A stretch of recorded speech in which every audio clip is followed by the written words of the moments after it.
ਖਬਰਾਂ ਦੇ ਬੁਲੇਟਿਨ ਵਿੱਚ ਤੁਹਾਡਾ ਸਵਾਗਤ ਹੈ। ਸਭ ਤੋਂ ਪਹਿਲਾਂ ਨਜ਼ਰ ਮਾਰਦੇ ਹਾਂ ਅੱਜ ਦੀਆਂ ਚੋਣਵੀਆਂ ਖਬਰਾਂ ਤੇ। ਜਲੰਧਰ ਦੇ ਲਾਲ ਰਤਨ ਸਿਨੇਮਾ ਦੇ ਬਾਹਰ ਲੋਕਾਂ ਨੇ ਇੱਕ ਚੋਰ ਨੂੰ ਕਾਬੂ ਕੀਤਾ ਅਤੇ ਬਾਅਦ ਵਿੱਚ ਉਸ ਚੋਰ ਨੂੰ ਪੁਲਿਸ ਦੇ ਹਵਾਲੇ ਕਰ ਦਿੱਤਾ ਗਿਆ। ਪੁਲਿਸ ਮੁਤਾਬਕ ਇਸ ਪਾਸੋਂ 3 ਮੋਬਾਈਲ ਫੋਨ, ਇੱਕ ਸਿਲੰਡਰ ਅਤੇ ਬਿਨਾਂ ਨੰਬਰ ਪਲੇਟ ਤੋਂ ਮੋਟਰਸਾਈਕਲ ਬਰਾਮਦ ਕੀਤਾ ਹੈ। ਪੁਲਿਸ ਦੀ ਜਾਂਚ ਵਿੱਚ ਇਸ ਨੇ ਇਹ ਵੀ ਗੱਲ ਮੰਨੀ ਹੈ ਕਿ ਇਹ ਨਸ਼ੇ ਕਰਨ ਦਾ ਆਦੀ ਸੀ। नहीं ये तुसी किस आधार ते कह रहे हो कि उनको ਜਿਹੜੇ ਮੋਬਾਈਲ ਫੜੇ ਕੇ ਚੋਰੀ ਦੇ ਗਏ? ਹਾਂਜੀ ਚੋਰੀ ਦੇ ਹੈਗੇ ਜਿਹੜੇ ਬੰਦੇ ਦਾ ਮੋਬਾਈਲ ਹੈਗੇ ਭੱਜਿਆ ਹੈਗਾ। ਹਾਂ ਉਹ ਬੰਦਾ ਇੱਥੋਂ ਲੱਭਦਾ ਪਿਆ ਸੀਗਾ ਔਰ ਜਿਨ੍ਹਾਂ ਨੇ ਦੇਖਿਆ ਹੈਗਾ ਉਹ ਮਗਰ ਇਹਦੇ ਭੱਜੇ ਆਏ ਆ। ਉਹ ਬੰਦਿਆਂ ਨੇ ਫੜਿਆ ਔਰ ਅਸੀਂ ਮੌਕੇ ਤੇ ਆਏ। ਪੰਜਾਬ ਦੀ ਮਾਨ ਸਰਕਾਰ ਵੱਲੋਂ ਮਜ਼ਦੂਰ ਵਰਗ ਦੀਆਂ ਮੰਗਾਂ ਨਜ਼ਰਅੰਦਾਜ਼ ਕਰ ਖਿਲਾਫ ਅਤੇ 2 ਸਾਲਾਂ ਤੋਂ ਰੋਕੀ ਰੋਜ਼ਾਨਾ ਦਿਹਾੜੀ ਰੇਟ ਲਿਸਟ ਜਾਰੀ ਕਰਵਾਉਣ। ਘੱਟੋ ਘੱਟ ਦਿਹਾੜੀ ਰੇਟ 700 ਰੁਪਏ, ਮਜ਼ਦੂਰਾਂ ਔਰਤਾਂ ਸਿਰ ਚੜ੍ਹੇ ਸਮੁੱਚੇ ਕਰਜ਼ਾ ਮਾਫ ਕਰਵਾਉਣ, ਤੀਜੇ ਹਿੱਸੇ ਦੀਆਂ ਪੰਚਾਇਤੀ ਜ਼ਮੀਨਾਂ ਦਲਿਤਾਂ ਨੂੰ ਸਸਤੇ ਰੇਟਾਂ ਤੇ ਦਬਾਉਣ ਅਤੇ ਜ਼ਮੀਨੀ ਹੱਦਬੰਦੀ ਕਾਨੂੰਨ ਤੋਂ ਵਾਧੂ ਜ਼ਮੀਨਾਂ ਜ਼ਬਤ ਕਰਕੇ ਬੇਜ਼ਮੀਨੇ ਗਰੀਬਾਂ ਵਿੱਚ ਵੰਡਾਉਣ ਸਮੇਤ ਹੋਰ ਮਜ਼ਦੂਰ ਮੰਗਾਂ ਲਈ ਅੱਜ ਮਜ਼ਦੂਰ ਜਥੇਬੰਦੀਆਂ ਦੇ ਸਾਂਝੇ ਮੋਰਚੇ ਦੀ ਅਗਵਾਈ ਹੇਠ ਹਜ਼ਾਰਾਂ ਬੇਜ਼ਮੀਨੇ ਮਜ਼ਦੂਰਾਂ ਔਰਤਾਂ ਵੱਲੋਂ ਵਿਧਾਨ ਸਭਾ ਵੱਲ ਮਜ਼ਦੂਰ ਮਾਰਚ ਕੀਤਾ ਗਿਆ। ਮਜ਼ਦੂਰਾਂ ਦੇ ਮਾਰਚ ਨੂੰ 22 PS ਚੌਂਕ ਕੋਲ ਪੰਜਾਬ ਪੁਲਿਸ ਨੇ ਬੈਰੀਕੇਡ ਲਗਾ ਕੇ ਰੋਕ ਲਿਆ।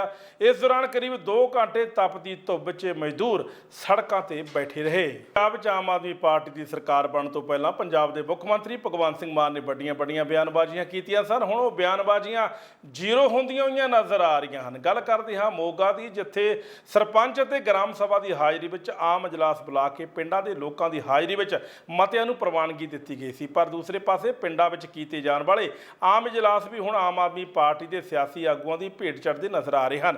ਅਜਿਹਾ ਇੱਕ ਮਾਮਲਾ ਉੱਭਰ ਕੇ ਸਾਹਮਣੇ ਆਇਆ ਹੈ, ਜਿੱਥੇ ਮੋਗਾ ਜ਼ਿਲ੍ਹੇ ਦੇ ਪਿੰਡ ਸੱਫੂਵਾਲਾ ਜਿੱਤ ਕੇ ਪਿੰਡ ਦੇ ਸਰਪੰਚ ਲਖਵੰਤ ਸਿੰਘ ਵੱਲੋਂ ਆਪਣੀ ਸਮੁੱਚੀ ਪੰਚਾਇਤ ਅਤੇ ਗ੍ਰਾਮ ਸਭਾ ਦੇ ਸਹਿਯੋਗ ਨਾਲ ਪਿੰਡ ਵਾਸੀਆਂ ਦਾ ਵੱਡਾ ਇਕੱਠ ਕਰਕੇ ਆਮ ਇਜਲਾਸ ਬੁਲਾਇਆ ਗਿਆ ਸੀ ਅਤੇ ਆਮ ਇਜਲਾਸ ਵੀ ਅਜੇ ਸ਼ੁਰੂਆਤ ਹੀ ਹੋਣੀ ਸੀ ਤੇ ਸਿਆਸੀ ਦਬਦਬਾ ਦੇ ਫੋਨ ਤੋਂ ਬਾਅਦ ਆਮ ਇਜਲਾਸ ਵਿੱਚ ਪੁੱਜੇ ਸੈਕਟਰੀ ਅਤੇ ਆਮ ਇਜਲਾਸ ਵਿੱਚ ਲੋਕ ਰਫੂ ਚੱਕਰ ਹੋ ਗਏ। ਇਜਲਾਸ ਜੀ ਜੋ ਪੰਚਾਇਤ ਦੇ ਸਾਂਝੇ ਕੰਮ ਖੜੇ ਸੀ ਉਹਨੂੰ ਚਾਲੂ ਕਰਾਉਣਾ ਤੇ ਸੱਦਿਆ ਗਿਆ ਸੀ। ਇੱਥੇ ਸੈਕਟਰੀ ਸਾਹਿਬ ਨੇ ਆਉਣਾ ਸੀ ਤੇ ਕੰਮਾਂ ਦੇਣੇ ਸੀ ਲੋਕਾਂ ਦੀਆਂ ਸ਼ਿਕਾਇਤਾਂ ਸੁਣਨੀਆਂ ਸੀ। ਪਰ ਉਹ ਅਮਰ ਅਰੋੜਾ ਨੇ MLA ਸਾਹਿਬ ਨੇ ਉਹਨਾਂ ਨੂੰ ਵਾਪਸ ਬੁਲਾ ਲਿਆ। ਜੋ ਕੰਮ ਖੜੇ ਆ ਉੱਥੇ ਦੇ ਉੱਥੇ ਹੀ ਖੜੇ ਰਹਿਣਗੇ। ਇਹ ਧੜੇਬੰਦੀਆਂ ਕਾਰਨੀਆਂ ਜੀ। ਇਹ ਸਰਪੰਚ ਸਾਹਿਬ ਦੂਜੀ ਪਾਰਟੀ ਦੇ ਆ, ਉਹ ਦੂਜੀ ਪਾਰਟੀ ਦੇ ਆ, ਪਰ ਅਸੀਂ ਵੀ ਵੋਟਾਂ ਝਾੜੂ ਨੂੰ ਪਾਈਆਂ। ਅਸੀਂ ਵੀ ਸਾਰਿਆਂ ਨੇ ਇਕੱਠੇ ਹੋ ਕੇ ਸਾਰਿਆਂ ਨੇ ਝਾੜੂ ਵੋਟਾਂ ਪਾ ਕੇ MLA ਬਣਾਇਆ। ਉਹ MLA ਸਾਰਾ ਸਾਂਝਾ ਹੁੰਦਾ। ਅਜੇ ਮੰਗ ਕਰਦੇ ਵੀ ਸਾਡੇ ਪਿੰਡ ਦੇ ਜਿਹੜੇ ਖੜੇ ਕੰਮ ਆ ਉਹ ਚਾਲੂ ਕੀਤੇ ਜਾਣ ਤੇ ਪਿੰਡ ਨੂੰ ਅੱਗੇ ਤਰੱਕੀ ਤੇ ਕੀਤਾ ਜਾਵੇ। ਮੋਗੇ ਜ਼ਿਲ੍ਹੇ ਦਾ ਸਭ ਤੋਂ ਵਧੀਆ ਪਿੰਡ ਆ ਇਹ, ਸਭ ਤੋਂ ਜ਼ਿਆਦਾ ਕੰਮ ਹੋਏ ਆ, ਸਭ ਤੋਂ ਵਧੀਆ ਸਰਪੰਚ ਆ ਸਾਡੇ ਪਿੰਡ ਦਾ ਇਹ। ਮੰਗ ਸਰਕਾਰ ਤੋਂ ਹੀ ਕਰਦੇ ਵੀ ਸਾਡੇ ਪਿੰਡ ਦੇ ਕੰਮ ਚਲਾਏ ਜਾਣ, ਜੋ ਸਾਂਝੇ ਕੰਮ ਨੂੰ ਚਲਾਇਆ ਜਾਵੇ। ਤੇ ਕਰੋਨਾ ਦੇ ਵਿੱਚ ਵੀ ਸਾਡੇ ਪਿੰਡ ਦਾ ਪਹਿਲਾ ਨੰਬਰ ਆਇਆ ਸੀਗਾ।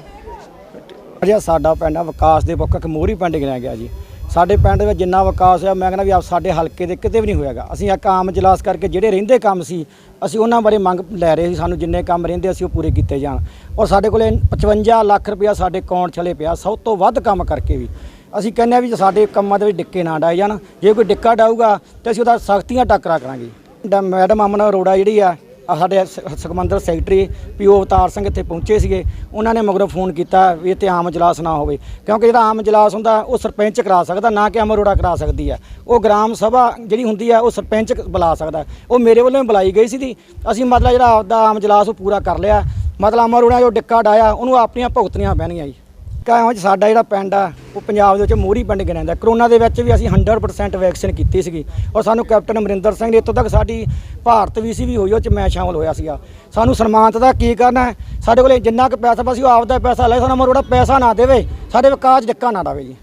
ਜ਼ਿਲ੍ਹਾ ਕਪੂਰਥਲਾ ਵਿੱਚ ਲਗਾਤਾਰ ਵੱਧ ਰਹੇ ਨਸ਼ੇ ਅਤੇ ਹੋਣ ਵਾਲੀਆਂ ਚੋਰੀਆਂ ਦੇ ਖਿਲਾਫ ਕਪੂਰਥਲਾ ਪੁਲਿਸ ਵੱਲੋਂ ਮੁਹਿੰਮ ਚਲਾਈ ਜਾ ਰਹੀ ਹੈ। ਇਸੇ ਤਹਿਤ CI ਸਟਾਫ ਕਪੂਰਥਲਾ ਵੱਲੋਂ ਪੁਲਿਸ ਪਾਰਟੀ ਨੇ ਗਸ਼ਤ ਦੌਰਾਨ ਚੋਰ ਗਿਰੋਹ ਦਾ ਪਰਦਾਫਾਸ਼ ਕੀਤਾ ਹੈ। ਇਹ ਚੋਰ ਜਲੰਧਰ ਤੋਂ ਮੋਟਰਸਾਈਕਲ ਚੋਰੀ ਕਰਦੇ ਸਨ ਅਤੇ ਜਾਲੀ ਨੰਬਰ ਪਲੇਟ ਲਗਾ ਕੇ ਕਪੂਰਥਲਾ ਦੇ ਆਸ-ਪਾਸ ਦੇ ਖੇਤਰਾਂ ਵਿੱਚ ਸਸਤੇ ਰੇਟਾਂ ਤੇ ਵੇਚ ਦਿੰਦੇ ਸਨ। ਪੁਲਿਸ ਹੁਣ ਇਸ ਗੱਲ ਦੀ ਜਾਂਚ ਕਰ ਰਹੀ ਹੈ ਕਿ ਇਹਨਾਂ ਚੋਰਾਂ ਨੇ ਹੁਣ ਤੱਕ ਹੋਰ ਕਿੰਨੀਆਂ ਵਾਰਦਾਤਾਂ ਨੂੰ ਅੰਜਾਮ ਦਿੱਤਾ ਹੈ। ਮਾਨਯੋਗ SSP ਸਾਹਿਬ ਦੀਆਂ ਹਦਾਇਤਾਂ ਮੁਤਾਬਕ ਜਿਹੜੇ ਮਾੜੇ ਅਸਰ ਆ ਉਹਨਾਂ ਖਿਲਾਫ ਵਿੱਢੀ ਮੁਹਿੰਮ ਤਹਿਤ CI ਸਟਾਫ ਨੂੰ ਕੱਲ੍ਹ ਭਾਰੀ ਕਾਮਯਾਬੀ ਮਿਲੀ ਹੈ। 2 ਆਦਮੀ ਜਿਹੜੇ ਆ ਸੰਜੇ ਤੇ ਦਿਨੇਸ਼ ਜਿਹੜੇ ਕਿ ਕਪੂਰਥਲਾ ਦੇ ਰਹਿਣ ਵਾਲੇ ਆ, ਉਹਨਾਂ ਨੂੰ ਚੋਰੀ ਦੇ 2 ਮੋਟਰਸਾਈਕਲ ਸਣੇ ਕਾਬੂ ਕੀਤਾ ਸੀ ਉਹਨਾਂ ਦੀ ਪੁੱਛਗਿੱਛ ਦੇ ਦੌਰਾਨ ਇੱਕ ਹੋਰ ਉਹਨਾਂ ਦਾ ਸਾਥੀ ਜਿਹੜਾ ਉਹਨਾਂ ਕੋਲ ਮੋਟਰਸਾਈਕਲ ਖਰੀਦਦਾ ਸੀ ਹਰਪ੍ਰੀਤ ਸਿੰਘ, ਉਹਨੂੰ ਅਰੈਸਟ ਕੀਤਾ ਤੇ ਇਹਨਾਂ ਦੀ ਨਿਸ਼ਾਨਦੇਹੀ ਤੇ ਕੁੱਲ 14 ਮੋਟਰਸਾਈਕਲ ਜਿਹੜੇ ਕਿ ਇਹਨਾਂ ਜਲੰਧਰ ਦੇ ਵੱਖ-ਵੱਖ ਥਾਵਾਂ ਤੋਂ ਚੋਰੀ ਕੀਤੇ ਸੀ ਉਹ ਰਿਕਵਰ ਕੀਤੇ ਆ। ਬਟਾਲਾ ਪੁਲਿਸ ਨੂੰ ਉਸ ਸਮੇਂ ਵੱਡੀ ਸਫਲਤਾ ਹਾਸਲ ਹੋਈ ਜਦੋਂ ਬਟਾਲਾ ਪੁਲਿਸ ਨੇ ਪਾਰਸ ਹੋਟਲ ਨੇੜੇ ਔਰਤ ਦੇ ਕੋਲੋਂ ਹੋਈ ਲੁੱਟ-ਖੋਹ ਨੂੰ 12 ਘੰਟੇ ਦੇ ਅੰਦਰ ਟਰੇਸ ਕਰਕੇ ਦੋਸ਼ੀ ਨੂੰ ਲੁੱਟ ਦੇ ਮਾਲ ਸਮੇਤ ਕਾਬੂ ਕੀਤਾ। ਇਸ ਲੁਟੇਰੇ ਉੱਤੇ ਪਹਿਲਾਂ ਵੀ 6 ਦੇ ਕਰੀਬ ਅਪਰਾਧਿਕ ਮਾਮਲੇ ਦਰਜ ਹਨ। ਬਹਰਹਾਲ ਦੋਸ਼ੀ ਦਾ ਇੱਕ ਦਿਨ ਦਾ ਪੁਲਿਸ ਰਿਮਾਂਡ ਹਾਸਲ ਕਰ ਲਿਆ ਹੈ। 3:30 ਵਜੇ ਪਾਰਸ ਹੋਟਲ ਦੇ ਨਾਲ ਖੋਹ ਹੋ ਗਈ ਸੀਗੀ। ਕੁੜੀ ਦਾ ਪਰਸ ਖੋਲਿਆ ਸੀਗਾ, ਲੇਡੀ ਦਾ, ਉੱਥੇ ਲੱਖ ਰੁਪਈਆ ਸੀਗਾ ਤੇ ਕੰਨ ਦੇ ਟੌਪਸ ਸੀਗੇ, ਇੱਕ ਜੋੜੀ ਟੌਪਸ, ਉਹ ਖੋਹ ਕਰਕੇ ਮੁੰਡਾ ਲੈ ਗਿਆ ਸੀਗਾ। ਆਪਾਂ 93 ਨੰਬਰ FIR ਦਰਜ ਕੀਤੀ ਹੈ ਐਂਡ ਉਸੀ ਦਿਨ 3-4 ਘੰਟੇ ਦੇ ਵਿੱਚ ਆਪਾਂ ਬੰਦੇ ਨੂੰ ਆਈਡੈਂਟੀਫਾਈ ਕਰ ਲਿਆ ਸੀਗਾ ਐਂਡ ਬੰਦੇ ਨੂੰ ਹੁਣ ਅਰੈਸਟ ਕਰਕੇ ਆਪਾਂ ਰਿਕਵਰੀ ਕੀਤੀ ਹੈ। ਸਰ ਕਿੰਨਾ ਕੈਸ਼ ਸੀਗਾ ਤੇ ਕਿੰਨਾ ਗੋਲਡ ਸੀਗਾ? ਖੋਹ ਹੋਇਆ ਸੀਗਾ ਜੀ ਲੱਖ ਰੁਪਈਆ ਸੀਗਾ ਐਂਡ 2 ਕੰਨ ਦੇ ਟੌਪਸ ਸੀਗੇ। ਆਪਾਂ ਰਿਕਵਰੀ ਕੀਤੀ ਹੈ 60,000 ਰੁਪਈਆ, ਜਿਹਨੂੰ ਆਪਾਂ ਫੜਿਆ, ਅਰੈਸਟ ਪਾਈ ਹੈ, ਉਸ ਤੋਂ ਰਿਕਵਰੀ ਹੋਈ ਹੈ। ਜੀ ਸਰ ਕਿੰਨੇ ਚਿਰ ਤੋਂ ਇਹ ਕੰਮ ਕਰ ਰਹੇ ਸੀਗੇ? ਇਹ ਕੰਮ ਜੀ ਪਹਿਲਾਂ ਵੀ 6 ਪਰਚੇ ਹੈ ਇਹਦੇ। ਅੱਜ ਕਪੂਰਥਲਾ ਦੇ ਮਣੀ ਮਹੇਸ਼ ਮੰਦਿਰ ਬਾਲਾਟਾਲ ਵਿਖੇ ਪਿਛਲੇ 21 ਦਿਨਾਂ ਤੋਂ ਲਗਾਤਾਰ ਭੰਡਾਰਾ ਚੱਲ ਰਿਹਾ ਹੈ। ਪ੍ਰਬੰਧਕਾਂ ਨੇ ਕਿਹਾ ਕਿ ਇਹ ਭੰਡਾਰਾ ਆਮ ਸੰਗਤ ਦੇ ਨਾਲ ਅਮਰਨਾਥ ਜਾਣ ਵਾਲੀ ਸੰਗਤਾਂ ਲਈ ਵੀ ਲਗਾਇਆ ਗਿਆ ਹੈ ਤੇ ਹੋਰ ਤਾਂ ਹੋਰ ਲੰਗਰਾਂ ਦੇ ਟਰੱਕ ਸ਼੍ਰੀ ਅਮਰਨਾਥ ਵੀ ਭੇਜੇ ਜਾ ਰਹੇ ਹਨ। ਅੱਜ ਆਮ ਆਦਮੀ ਪਾਰਟੀ ਦੀ ਹਲਕਾ ਇੰਚਾਰਜ ਮੰਜੂ ਰਾਣਾ ਨੇ ਟਰੱਕਾਂ ਨੂੰ ਹਰੀ ਝੰਡੀ ਦੇ ਕੇ ਰਵਾਨਾ ਕੀਤਾ। ਐਸਾ ਕਹਿੰਦੀ ਦੇਖੋ, ਇਹ ਪ੍ਰਭੂ ਦੇ ਨਾਂ ਤੇ ਜਿਹੜੀ ਹੈ ਸਾਡੀ ਸੰਗਤ ਜੁੜੀ ਹੋਈ ਹੈ ਔਰ ਪ੍ਰਭੂ ਭੋਲੇਨਾਥ ਦੇ ਨਾਲ ਜੁੜਨ ਕਰਕੇ ਇਹ ਈਸ਼ਵਰ ਦੇ ਕੰਮ ਨੇ। ਇਹਦੇ ਵਿੱਚ ਟੋਲ ਪਲਾਜ਼ਾ ਜਿਹੜਾ ਉਹ ਮਾਫ ਹੋਣਾ ਚਾਹੀਦਾ।